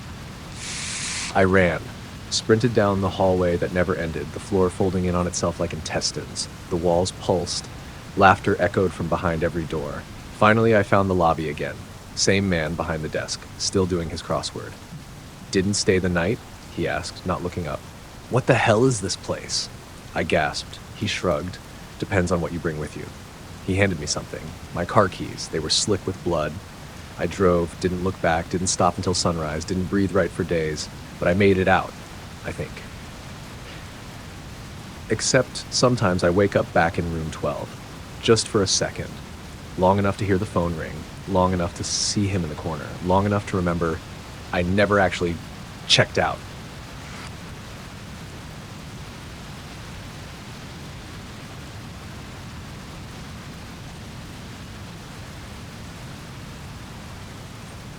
Final round, they called it final round, and nobody knew where to watch it. No network, no streaming service, just rumors, whispers online. A single post on a dark corner of Reddit. If they send you the invitation, don't ignore it. Don't try to leave, just play. I thought it was some kind of marketing stunt. Viral horror content. ARGY maybe. Until the envelope arrived. No stamp, no address, just my name in red ink. Inside was a single sheet of paper. Congratulations, you've been selected for final round. Showtime midnight, channel 66. Do not tell anyone, do not leave your house, tune in. At the bottom, smeared like an afterthought, you've already agreed. I laughed it off, left it on the counter. But when the clock struck midnight, my TV turned off, no power, flickered on. Channel 66, no input, no cable, just static that slowly gave way to color bars, then a stage, red curtains, spotlights, and a host with a mannequin smile and eyes too wide. Ladies and gentlemen, he grinned, welcome to the final round, and tonight's lucky contestant is you. He pointed forward, right at me. I grabbed the remote, tried to shut the TV off. Nothing. I unplugged it. Still on. The screen shimmered. And then I wasn't in my living room anymore. I was on the stage. Same curtains, same lights, same host now standing beside me, smelling of wax and formaldehyde. Don't be shy, he whispered. You've been playing since the day you were born. Around us, the studio audience began to clap. Except they weren't clapping. Not really. Their hands were stiff, moving in sync. Like puppets. Their faces were masks. Lifelike, but wrong. Too perfect. Too smooth. Let's get to our first game, the host beamed. 2 truths and a lie. 3 screens lit up behind me. Each showed an image from my life. My childhood bedroom. My car, totaled in last year's accident. A woman's face, half familiar, half rotted. One of these, the host said, isn't real. Choose wisely or lose a finger. He chuckled like it was a joke. I pointed to the woman. I've never met her. Bzzzt. The stage buzzed with static. Wrong, the host said, almost sadly. That's your mother, the one you forgot after the fire. I screamed. Pain flared in my left hand. Blood dripped onto the studio floor. A finger gone. The audience clapped again. Round 2, the host sang. Let's play hide and seek. The stage split open. A hallway revealed itself, long, dimly lit, with too many doors. You hide, the host whispered, and if you're found, something joins you. I ran. Down the hallway, past us door after door, each one labeled with something cryptic. Regret, jealousy, guilt, 3:17 a.m. I ducked into one marked shame. It was a hospital room. Empty, except for the bed, and on it, me, strapped down, mouth sewn shut, eyes open, filled with tears. On the wall, monitors beeped softly. Each one showed a moment I'd buried deep. The lies, the betrayals, the nights I prayed for someone else's failure just to feel whole. Then came the knock. Soft, rhythmic. The door creaked open. Something crawled in. Not walked. Crawled. Its skin was made of game show tickets, stitched together. Its mouth was a spinning prize wheel, teeth like numbered pegs. It whispered, "Time's up." I screamed and woke back on stage, breathing hard. The host was smiling wider now. "Doing great," he chirped. "One more round." The lights dimmed. Smoke poured from the floor. The host raised one hand. "Final question," he said, "for everything." A final screen appeared. It showed my living room, my real one, right now. The camera panned to my couch. Someone was sitting there. Me, watching, smiling. "You have 2 choices," the host said. "Stay here and play forever, or take their place." I stepped toward the screen, watched as the other me turned to look directly at me, eyes pitch black, smile still growing. I screamed, "I choose." But I never got to finish. The lights cut out, the audience shrieked, and when they came back on, I was sitting on the couch, TV off, envelope gone, and in my hand, still bloody, 9 fingers. But I wasn't alone, because from the TV, faintly, I could hear the host again. "Next contestant. Ready to play?"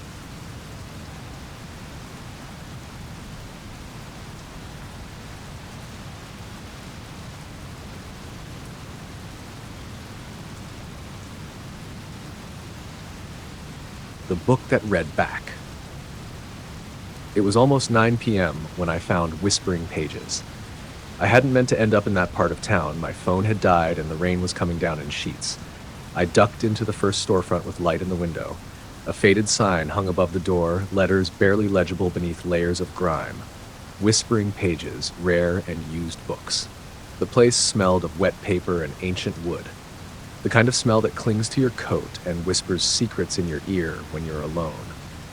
It was warm inside, despite the lack of visible heat, and the only sound was the slow tick of a grandfather clock in the corner, counting down something I didn't understand. There was no one at the counter, no sign of staff, just endless rows of leaning shelves and crooked ladders towering all the way up to a shadow-drenched ceiling. I should have left. But something about the place made me stay, like it had been waiting for me. I wandered past books with titles too worn to read. Some were chained shut with rusted links, others whispered when I brushed their spines. Yes, whispered. I leaned in once, and a brittle cover rasped, "Not that one." I flinched, laughed nervously. Old buildings creak, that's all. Then I found it, a thin volume tucked sideways between two encyclopedias. No title, just a plain black cover and a ribbon bookmark frayed at the end. I pulled it free. The moment my fingers touched it, the lights flickered. The clock stopped ticking, and the bookstore changed. The walls stretched taller. Shelves twisted, shifting positions like bones realigning. The air turned heavy, syrupy, filled with dust motes that danced in shapes just beyond recognition. I opened the book. The first page read, "Welcome, Morgan. We've been expecting you." I froze. That was my name, handwritten in elegant, looping script. I turned the page. It described me, down to my muddy shoes, the coffee stain on my left cuff, even the paper I'd gotten earlier that day. Word for word. I checked the cover again. Still blank. I turned to the next page. It read, "He stands alone in the heart of the store, unaware that he is not alone." The hairs on my neck rose. I looked up. Something moved in the aisle behind me. I spun. Nothing. But the book had changed again. Now the page said, "It waits in the travel section." I didn't want to know what it was. But my feet moved anyway, drawn, as if the book was leading me or pulling. The travel section was dimmer, the titles older. Places that didn't exist anymore, some that never had. Books titled Cities Under Skin, Tourism for the Recently Dead, Guide to Nowhere, Revised Edition. And in the center, a chair, rocking slowly. A man sat in it, reading. Or something shaped like a man. He wore a long coat made of stitched pages. His hands were quills, long and sharp. Where his face should have been was a blank cover, stretched over a skull. As I stepped closer, the book in my hand pulsed, warm, alive. The page turned on its own. "Don't speak to the archivist. Don't look him in the face. Don't. Too late." He looked up, and all the words I'd ever forgotten came rushing back in a single instant. Childhood stories, nightmares, whispered threats, lullabies from dreams I never remembered having. He spoke.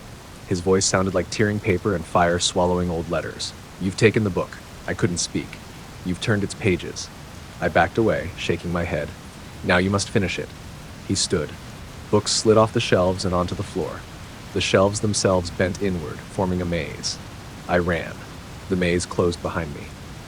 The book led me, page by page. Turn left at the Atlas of Hollow Roads. Run past the Dictionary of the Lost Tongue. Ignore the Isle of Autobiographies. They lie. The shelves whispered my name, mocking, pleading, laughing. I passed a mirror. My reflection was gone. Another page turned. He reaches the biography section, heart-pounding, blood-loud. The biography aisle was filled with books bound in skin. All of them had my name. Some were blank. Some had titles like The Year He Never Escaped, The Night He Screamed Too Late, and Volume 4, The Devouring. I dropped the book, tried to run, but the floor had become pages, slippery, crinkling, grasping. I fell, and the book opened in front of me. Final page. Blank. Waiting. The archivist stepped into view, towering over me. "You must write the ending," he rasped. "I don't know how," I stammered. "Then stay here until you do." He handed me a quill made of bone and vanished. That was 2 nights ago, I think. Time is strange in here. I've written a few lines, crossed them out.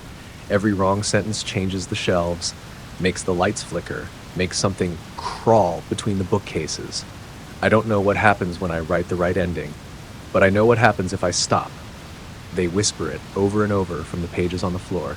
Finish the story, or become one. It started with a notification. One new friend request, Alyssa Marrow. I didn't recognize the name. No mutual friends. No profile picture, just a gray silhouette. Her cover photo was an old house surrounded by leafless trees. It looked familiar, but I couldn't place it. I should have ignored it. But something about the request tugged at me. Maybe curiosity, maybe boredom. I clicked accept. The message came seconds later. "Thank you. I've been waiting for you." I stared at the screen. I clicked on her profile. Still no posts, no photos, just that same house in the background. And the About section? It read, "Born October 31st, 1996. Died October 31st, 2014. My stomach tightened. I thought it was some weird prank, an edgy, fake account. I blocked her. 10 minutes later, my phone buzzed. Message request from Alyssa Marrow. The profile was gone, but the message was there. "You shouldn't have done that." Then she sent a photo. I didn't want to open it, but I did. It was my house, the front porch, taken from the edge of the driveway. From just minutes ago, the lights in my room were still on. I ran outside. Nothing but empty night. No cars, no footsteps, no one standing in the dark. I called the police. They came, took a report, suggested it was a sick prank, told me to stay off social media for a while. I deleted the app. I locked my doors. I tried to sleep. At 3:17 a.m., I heard my phone buzz. One notification. Facebook, Alyssa tagged you in a post. My hands shook as I tapped the screen. There was no app on my phone, but the screen changed anyway. Opened the Facebook app, except it wasn't the real app. The icons were off. The font was wrong. Everything slightly older, like an old version from a decade ago. I tapped the notification. The post read, "He watched her die, and now she watches him." The photo attached was of me, 12 years old, at a Halloween party, standing at the edge of a crowd, grinning at the camera. Beside me, a girl in a white dress, pale, barefoot, long black hair covering most of her face. I had no memory of her. No one did. I checked the comments. They were all from names I didn't know, names of the dead. "He's next. I remember the scream. She'll find you again." I threw the phone across the room. It landed screen down. Still buzzing. The next morning, I went digging. Old photos, school yearbooks. I found it. 6th grade class photo, Halloween edition. There I was, dressed as a vampire. Next to me, almost blending to the background, was a girl in a white dress. Handwritten on the back, Alyssa M. I looked her up. She was real. Alyssa Marrow. She'd gone missing on Halloween night 2014. Last seen at a school party. Never found. No leads. Parents moved away. Her Facebook page memorialized, but her page had messaged me. I visited the house from her profile photo. Abandoned. On the edge of town. Boarded up. A single wilted flower bouquet sat by the door. I stood there, staring. My phone buzzed again. No app. No signal. But still the screen lit up. A new post from Alyssa. "He remembers." That's how it begins. Attached a live video from inside the house. The camera walked down a hallway toward a mirror. My reflection stared back. That night, I dreamed of her. She stood at the foot of my bed, hair soaked, face bloated, skin pale and split in places like wet paper. She didn't speak, she just pointed to my closet. I woke up screaming. The closet door was open, and inside, carved into the back wall, was a message. "Send this to someone else, and maybe she'll stop watching." Below it, a list of names, all crossed out, except mine. I didn't go to work, didn't eat. I stayed home watching my phone. The Facebook icon slowly changed color. Grayer, wetter. She posted again. "He's running out of time." Attached was a poll. Where should he die? The options. His bed, the closet, outside the door. Hundreds of votes, more by the second, all from dead profiles. I tried logging out. It wouldn't let me. The message popped up. "This account is now permanent." I called my mom, asked her about the Halloween party, asked if she remembered Alyssa. There was a long silence on the line. Then she said, "I told you never to talk about her. That girl never left the house." "What are you talking about?" I whispered. "She was dead before you met her." Click. The line went dead. I smashed the phone, left it in the trash, got in my car, started driving, didn't know where, just away. I stopped at a gas station miles out of town.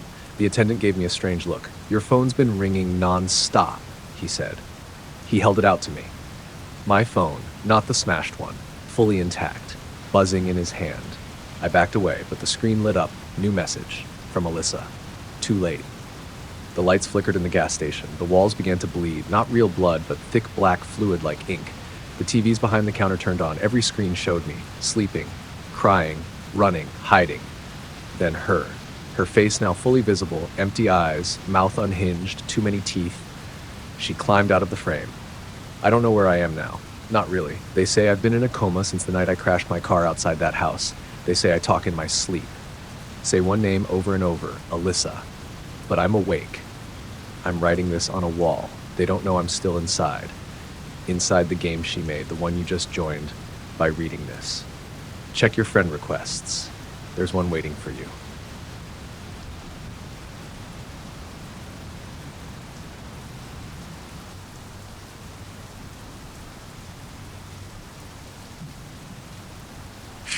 The ice cream van. It showed up again last night. Same as before. No music, no driver, no headlights. Just the slow crunch of tires on gravel as the white van rolled down our street long after midnight. My bedroom faces the road. I saw it from my window. There are no children here anymore. Not since what happened to Benji. And yet, the ice cream van keeps coming. We used to love that van. Mr. Eli, the driver, had been around since our parents were kids. Always wore a pink bow tie and a straw hat, handed out joke cards with every cone. But one summer evening a year ago, Benji ran out barefoot for a rocket pop. The sun was setting. Mr. Eli gave him a little salute, passed him the ice cream. Benji never came back. We searched for days. The police dragged the lake. Dogs combed the woods. They never found anything, except his shoe. It was under the van, perfectly clean. No blood, no scuffs, just sitting there like it had been placed. After that, Mr. Eli disappeared. The van, too. No one saw him leave. The truck just stopped existing, until last week. The first night it returned, I thought I was dreaming. The white van turned the corner slowly, silently, and parked across from the empty playground. The side window opened with a soft hiss. There was no one inside. No jingles played. Just a sign taped to the glass. 1 treat per customer. I stayed frozen behind the curtain, watching. No one approached it. The van sat for exactly 13 minutes. Then it drove off. On the second night, I saw Anna approaching it. She's 10, lives 2 doors down. She stood barefoot in the street in pajamas, eyes wide and unfocused like she was sleepwalking. I opened my window and shouted, but no sound came out. None. My throat worked. Air moved, but it was like the world had muted me. Anna took a popsicle from the window, unwrapped it, took a bite. Then she collapsed. No scream, no twitch, just gone. The van didn't move, just waited. Then a soft, mechanical sound. Click, like a tally being marked. Then it rolled away. Anna was gone by morning. Her house locked. Her room empty. Her parents didn't even remember her. I did. The photos were still in my camera roll, but they faded by noon, faces blurring, memories warping, like she was never real. I told my friends, but they just laughed, said I'd been reading too many creepypastas, said there never was an ice cream van on our street. But I remember the music, the smell of bubble gum, the way the wheels always left a sticky trail in the summer heat. I decided to prove it. Last night I waited with my phone. Midnight came and went. The street stayed dark, but at 1:13 a.m. the van appeared, silent as death. I filmed it, got clear footage. The van rolled in from the west end, stopped by the curb. Same window hiss, same sign, 1 treat per customer. I watched from my window, barely breathing. My phone was still recording. The van turned its headlights on, 2 solid beams of sickly yellow. The lights pointed up, toward my room, toward me. My phone buzzed. Airdrop from ice cream. My hands shook as I accepted it. The image that came through was a still from my own video, except it was zoomed in, on my window. I wasn't in the frame, but something else was. A hand. Long, thin, almost skeletal, pressing up against the glass from the inside. I spun around. Nothing. But the room was cold, freezing. I could see my breath. Then came the jingle, a warped, dragging melody, like a record playing too slow. Do you want a treat tonight? Take a bite. Don't try to fight. All your friends are waiting too. In the cold, they wait for you. The lyrics didn't come from outside. They came from under my bed. I dropped the phone, ran out of the room, locked myself in the bathroom. The music followed. I stayed there until sunrise. When I came out, everything was quiet. My window was open. On the floor beneath it, a single ice cream cone. Melting, blue and red and green, the colors of a rocket pop. I tried showing the video to my parents, but my phone was empty. No file, just a new photo in my camera roll. The van. Close. Too close. Taken from right outside the front door. I never took it. Now, every night it parks a little closer. First, it was across the street. Then in front of our lawn. Then at the edge of the driveway. Last night it pulled into our garage. My parents didn't notice. No one ever does. The only message I have left is the one in my notebook. The only proof I'm not insane.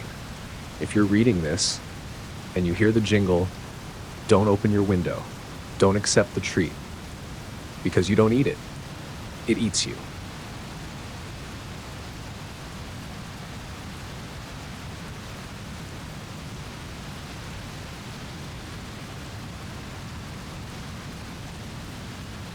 The cabin on Hollow Lake. I hadn't planned on going back to the lake. Not after what happened to Jonah. But the letter changed that. It arrived without a return address, written in his familiar scrawl. Come to the cabin. Bring no one. There's something you need to see. Jonah had been missing for over a year. No body, no evidence. Just his empty truck parked outside the cabin at Hollow Lake, and a torn piece of his flannel shirt caught on the doorframe. Search parties found nothing. The woods kept their secrets. I shouldn't have gone, but I did. The road to Hollow Lake was narrower than I remembered, the trees pressing in from both sides like they were leaning closer just to listen. My phone lost signal 20 miles out. The radio died soon after. The air grew colder as I got closer. The lake came into view, a gray, glassy stretch of water surrounded by pine and mist. And at the edge, half sunken into the fog, stood the cabin. It hadn't changed, still crooked, still dark, still silent. I parked beside Jonah's rusted truck, still here, still locked. Moss now crawled up its tires. The air smelled like ash. I stepped onto the porch. The door creaked open on its own. Inside, dust and silence. Cobwebs hung like forgotten curtains. The fireplace was cold, the stone hearth blackened. Our old photos were still nailed to the wall, us fishing, drinking, laughing, before everything fell apart. A single candle sat on the table, newly melted, and on the wall above it, scratched deep into the wood, "He's not dead." My heart stuttered. I turned and found muddy footprints on the floor. Bare, human, leading to the basement. We never used the basement. It always felt wrong. Jonah said it gave him bad dreams as a kid, said he heard things moving down there at night. We kept it locked, but now the lock was gone. The door hung open like a mouth. I took the flashlight from my bag and descended the stairs. The air thickened with every step, damp, rotten, like the inside of something that had been alive a long, long time ago. The light flickered, then caught on something. Carvings, all along the stone walls, symbols, spirals, and words I didn't recognize. Some looked burned in, others gouged with fingernails. And at the center of the basement floor, in a shallow pit, a pile of Jonah's clothes, soaked in blood. But no body, only a journal, his journal. I flipped it open, pages soaked in water and rust, some torn, but one stuck out, written in shaking hand. It lives in the lake. It doesn't sleep. It called to me. I saw my reflection smile when I didn't. I thought I could fight it. I was wrong. Then, if you're reading this, it means you heard it too. I froze, and that's when I heard it, the whisper. Soft, slithering like a voice underwater, calling my name. Eli. The sound came not from the basement, but from the lake. I stumbled up the stairs and out the door. The sun was setting now, but the light didn't feel warm. The sky was the color of old bruises. Clouds hung low, pressing the forest down into silence. I turned toward the lake. It shimmered, perfectly still. No ripples, no wind, but I saw movement just beneath the surface, something long, coiling, pale. The voice came again, clearer. Eli, he's not gone. He's waiting. And then I saw him, Jonah, standing waist-deep in the lake, eyes wide, skin gray-blue and slick with water. His mouth was open like he was screaming, but no sound came out. I stepped forward. He raised one hand and pointed behind me. I turned. The cabin windows were no longer dark. They were glowing, red, pulsing, like veins beneath skin. The front door slammed shut, and from inside I heard footsteps. Not one person. Many, too many, moving in rhythm, bare feet slapping against the floor. I ran, not to the car, but to the dock, toward Jonah. The lake welcomed me with unnatural warmth, pulling at my legs like it was glad I'd come. He stood still as I approached, but up close his skin wasn't just wet, it was transparent. Veins like roots. Eyes full of black water. Jonah, I whispered, his mouth opened, and from inside came her voice. Not his, a woman's voice. Ancient, hollow. You followed the call, just like he did. Just like they all do. Jonah collapsed. The lake took him, pulled him under without a splash. The water smoothed over, glassy again. The dock behind me creaked. Something stepped onto it. Many somethings. I turned. Figures emerged from the forest, dripping, bloated, smiling. Some I recognized, faces from town, from school, from missing posters years old. Others were strangers, all of them walking into the lake, eyes locked on me. As they entered the water, it began to boil. A shape rose beneath them, massive, impossible. A body of black tendrils and broken faces, rising from the depths like a memory forgotten by time. The lake wasn't a lake, it was a mouth, and it was hungry. I screamed, ran. Back to the cabin, the door opened for me this time. I locked it behind me, but I know it won't hold, not forever. It's quiet now, but the water's rising beneath the floorboards. And in every reflection, mirror, window, glass, I see Jonah, smiling, waiting. Scratching one final message on the walls, you never leave the lake. After the bell. It started as a dare, stay in the school overnight, just one night. No phones, no lights, no leaving. Jacob, Leah, and I all agreed, half out of boredom, half because we didn't believe the stories. You know the ones. That the school was built over some asylum. That room 309 had no door handle because someone hanged themselves inside. That if you heard footsteps after midnight, you were already being followed. Kids always come up with stuff like that. But some stories stick because there's truth in them. And sometimes the truth waits until you're alone. We slipped in through the back window by the gym around 9 p.m., flashlights in our bags, snacks stuffed in our hoodies. The place felt different at night. Too big, too empty. Lockers lined the halls like crooked teeth, and the silence had weight. The custodians were long gone. Cameras weren't a problem. They'd been busted since spring break, and the school hadn't bothered fixing them. We set up camp in the library. Candles, cards, snacks. We laughed too loud and too long, like we had to fill the space with noise to keep the building from noticing us. At 11:42 p.m., we heard the first sound. A locker slamming shut, hard, echoing through the west hallway. We froze.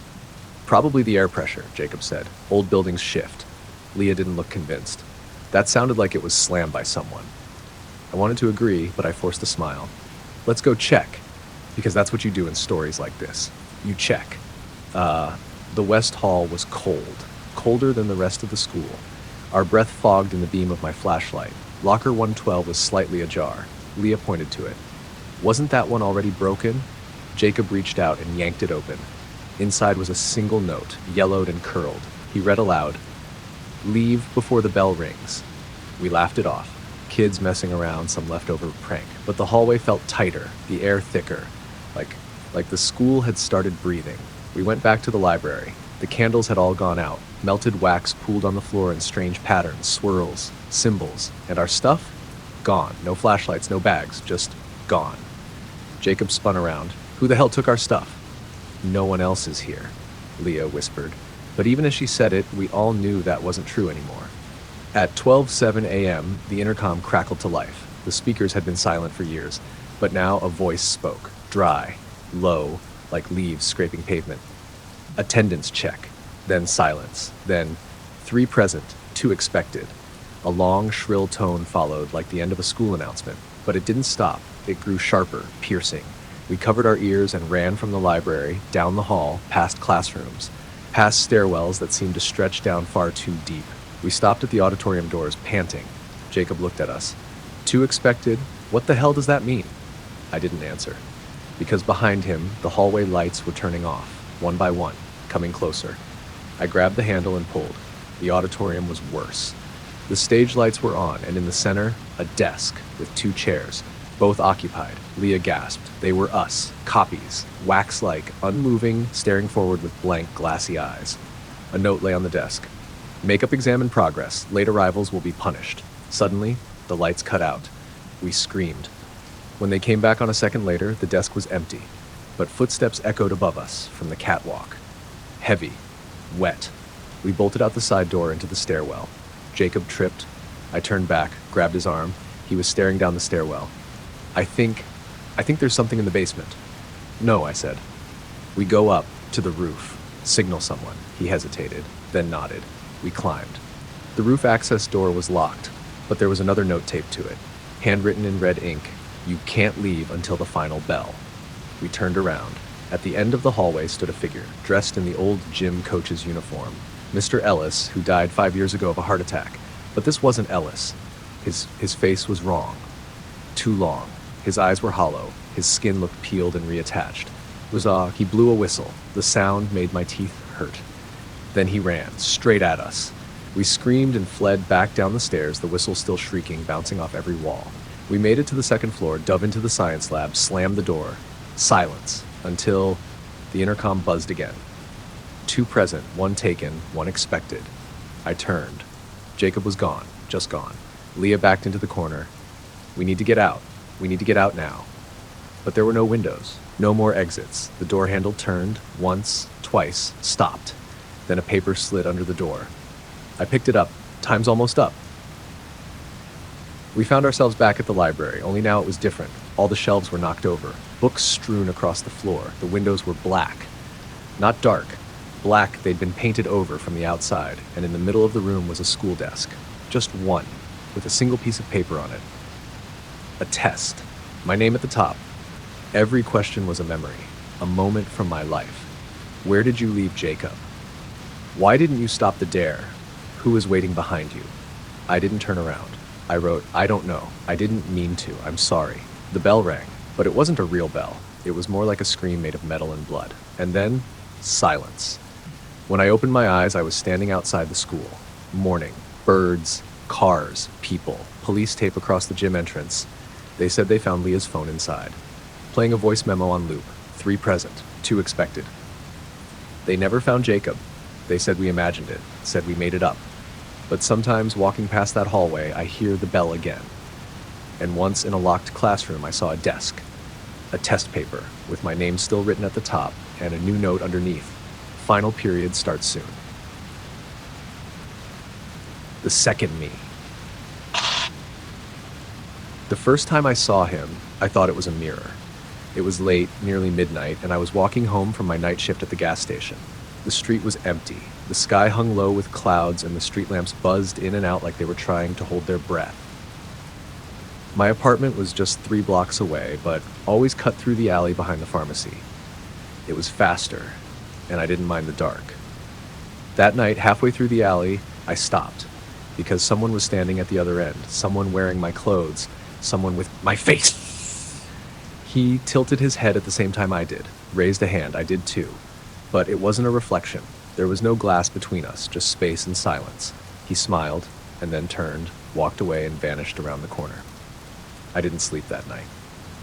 The next day at work, things felt wrong. My boss, Carver, gave me a weird look when I came in, said, "Didn't expect you back already." "What do you mean?" I asked. "You were just here. 10 minutes ago you looked like hell." I hadn't been. I'd just woken up. I checked the security footage when Carver went to smoke. Sure enough, there I was, walking into the store, pale and twitchy, grabbing a Red Bull and walking right back out without saying a word. I played the clip 5 times. It was me. Same scar under my eye, same lopsided walk from an old knee injury. But it wasn't me. That night, he came to my apartment. I heard the knock at 2:13 a.m. Soft, rhythmic. I peered through the peephole. He stood on the other side, smiling, calm, wearing my hoodie, my jeans. I didn't open the door. Instead, I backed away and called the police. But when they arrived 20 minutes later, there was no one outside. And now, they think I'm the crazy one. Over the next week, he showed up everywhere, at the cafe where I sometimes grabbed coffee, the bar I used to visit after work, even at the park where I jogged, always just out of reach, always staring. One time he waved, I flipped him off. He smiled wider. Later that night, I found a note slid under my door, scrawled in my own handwriting, "You're getting tired, let me help." I burned it. Things started disappearing. My favorite hoodie, a framed photo of me and my sister, my spare keys. Gone. Then came the texts, from numbers I didn't recognize. "Nice to see you again today. You should really smile more. You look better when I do it. She likes me more than you." I stopped leaving the apartment. I stopped sleeping. I even caught my reflection moving wrong once, too slow, too deliberate. It stared at me a second longer than it should have. I covered every mirror in the house. A week later, Carver fired me. Said I'd cursed at customers, slept behind the counter, stolen cash. I tried to protest, but he wasn't hearing it. "You need help, man, whatever you're dealing with. It's getting worse." When I got home, my key didn't work.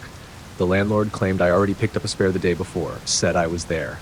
In person, had a conversation. I broke in through the fire escape and nearly had a heart attack. He was inside, sitting on my couch eating chips, watching TV. He turned slowly and grinned.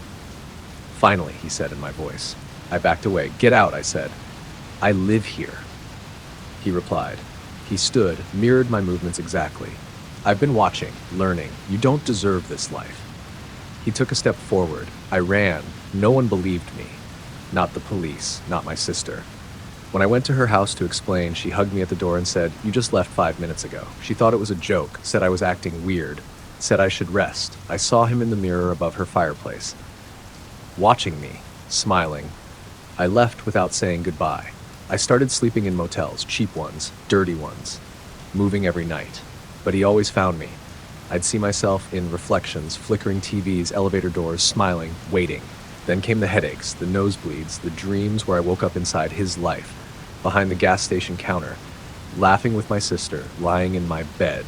In the dreams, he looked happier, better, more alive, like he belonged, like I didn't. Last night, I found a video on my phone. I didn't record it. It showed me tied to a chair in my apartment, eyes wide, mouth gagged, panic in every breath. Then the camera turned, and he was holding it. He winked, said, "Almost done," and smiled. I'm writing this from a payphone booth outside the city. I've got nothing left, no job, no ID, no one who believes me. But I know this. He's not human. He's not me. He's something else. Something that wears skin like clothing and watches from cracks in reality. And he wants my life. If you see someone who looks like you, run. Don't smile back. Don't speak. Because once you acknowledge him, he starts becoming real. The field that never ends. The town of Marrow's End had one rule. Don't cross the fence behind the old grain silos. Everyone knew it. It wasn't written on signs or posted online. It was passed on in whispers. Grandmothers warning restless children, drunk teenagers daring each other then backing down at the last second. No one really remembered why, but everyone obeyed. Except me. It was supposed to be a short hike, a way to clear my head after my brother Luke's funeral. He died in a car accident, quick, sudden, and cruel. He was only 25. And the night before the crash, he left me a voicemail. "I saw something," he said. His voice hushed. "In the field past the silos. I went too far, Jules. I don't think I came back right." I thought he was being dramatic. Luke had always been obsessed with local legends. He used to talk about the endless field like it was a real place. Now, I wasn't so sure. The silos rose like giant tombstones on the edge of town. Behind them, a rusted wire fence stretched across a patch of wild, overgrown grass. No lock, no signs, just the thin hum of wind whispering through dead stalks. I stepped over and walked in. The field spread wide in every direction, a sea of golden brown and dying green. Patches of corn, long abandoned, swayed in slow motion. There was no path, just wild rows and a narrowing horizon. At first, I felt silly. Then I looked behind me. The fence was gone, so were the silos, so was everything. Only the field remained. I turned around 3 times, picked a direction, and walked fast. The sun hung directly overhead, but it never moved. I checked my phone, no service, no time. The clock was frozen at 12 p.m. I kept walking. The air grew still, too still. No insects, no birds. The stalks rustled, but there was no wind. That's when I saw the scarecrow. It stood crooked in the middle of a clearing. Straw arms, canvas sack for a head, a stitched smile far too wide, one glass eye. I didn't remember passing it before, and I was sure I'd been walking in a straight line. I moved around it carefully, trying not to look into its face. But something brushed my arm. I spun. The scarecrow hadn't moved, but now there were 2. The second one had a different shirt. Red plaid, just like Luke's. I ran. The field didn't change. No hills. No trees, no sign of anything. Just endless stalks pressing closer, rising taller, bending in strange directions. Then came the whispers. At first, breathy, then louder. Voices I knew, voices I'd buried, my mother's lullaby, Luke's laugh, my own voice, screaming. I tried to cover my ears, but it didn't help. The voices were inside me, worming through my skull like roots. I fell to my knees. When I looked up, there was a third scarecrow, closer. Its face looked just like mine. Its smile was sewn shut. I walked for what felt like hours. Sometimes the field would open into clearings, always circular, always empty, except for more scarecrows. Each one closer, each one more familiar. I screamed, tore through stalks, climbed over furrows of earth. I marked the ground with rocks, bits of my shirt, my own blood when I cut my hand. But the marks would disappear when I turned back. The field didn't want me to leave. It wanted me to forget. I forced myself to remember my name, my brother, the feel of rain, the sound of the car crash, the voicemail. I don't think I came back right. Eventually, I found a shack, wooden, half collapsed, hiding behind the thickest wall of corn I'd ever seen. Inside was dark and wet, a single lantern hung from a nail, still burning, and carved into the wall dozens of names, some I recognized. Luke, Dad, me. Under my name, someone had scratched. One way in, one way out. The floor creaked beneath my feet. I looked down. The boards were soft, something was moving beneath them. I ran out. The scarecrows were waiting, now 10 of them, forming a circle, no longer still. Their heads turned as I passed, tracking me, smiling. One raised a hand and waved. I screamed, I begged, I ran until my legs gave out and my throat burned. Then I fell, not onto dirt, but onto a road. The sun was setting. Behind me, the field swayed gently, peacefully. The scarecrows were gone. Ahead, the silhouette of the silos. I had made it out, or so I thought. I stumbled home. Everything looked normal, but people stared at me. My mother didn't recognize me. My childhood bedroom was empty. My phone had a passcode I didn't remember setting. And on the news that night, they found a body in the field, buried beneath the shack, rotten, unrecognizable, clutching a phone with a cracked screen. One voicemail saved. Mine. I don't think I came back right. And now, I don't sleep, because every time I close my eyes, I'm back in the field. The scarecrows wait patiently, and one of them looks more like me every day. Thanks for listening. If you enjoyed that, make sure you're subscribed, and let us know what time and place you're watching from. Stay aware, and don't trust the scarecrow that waves back.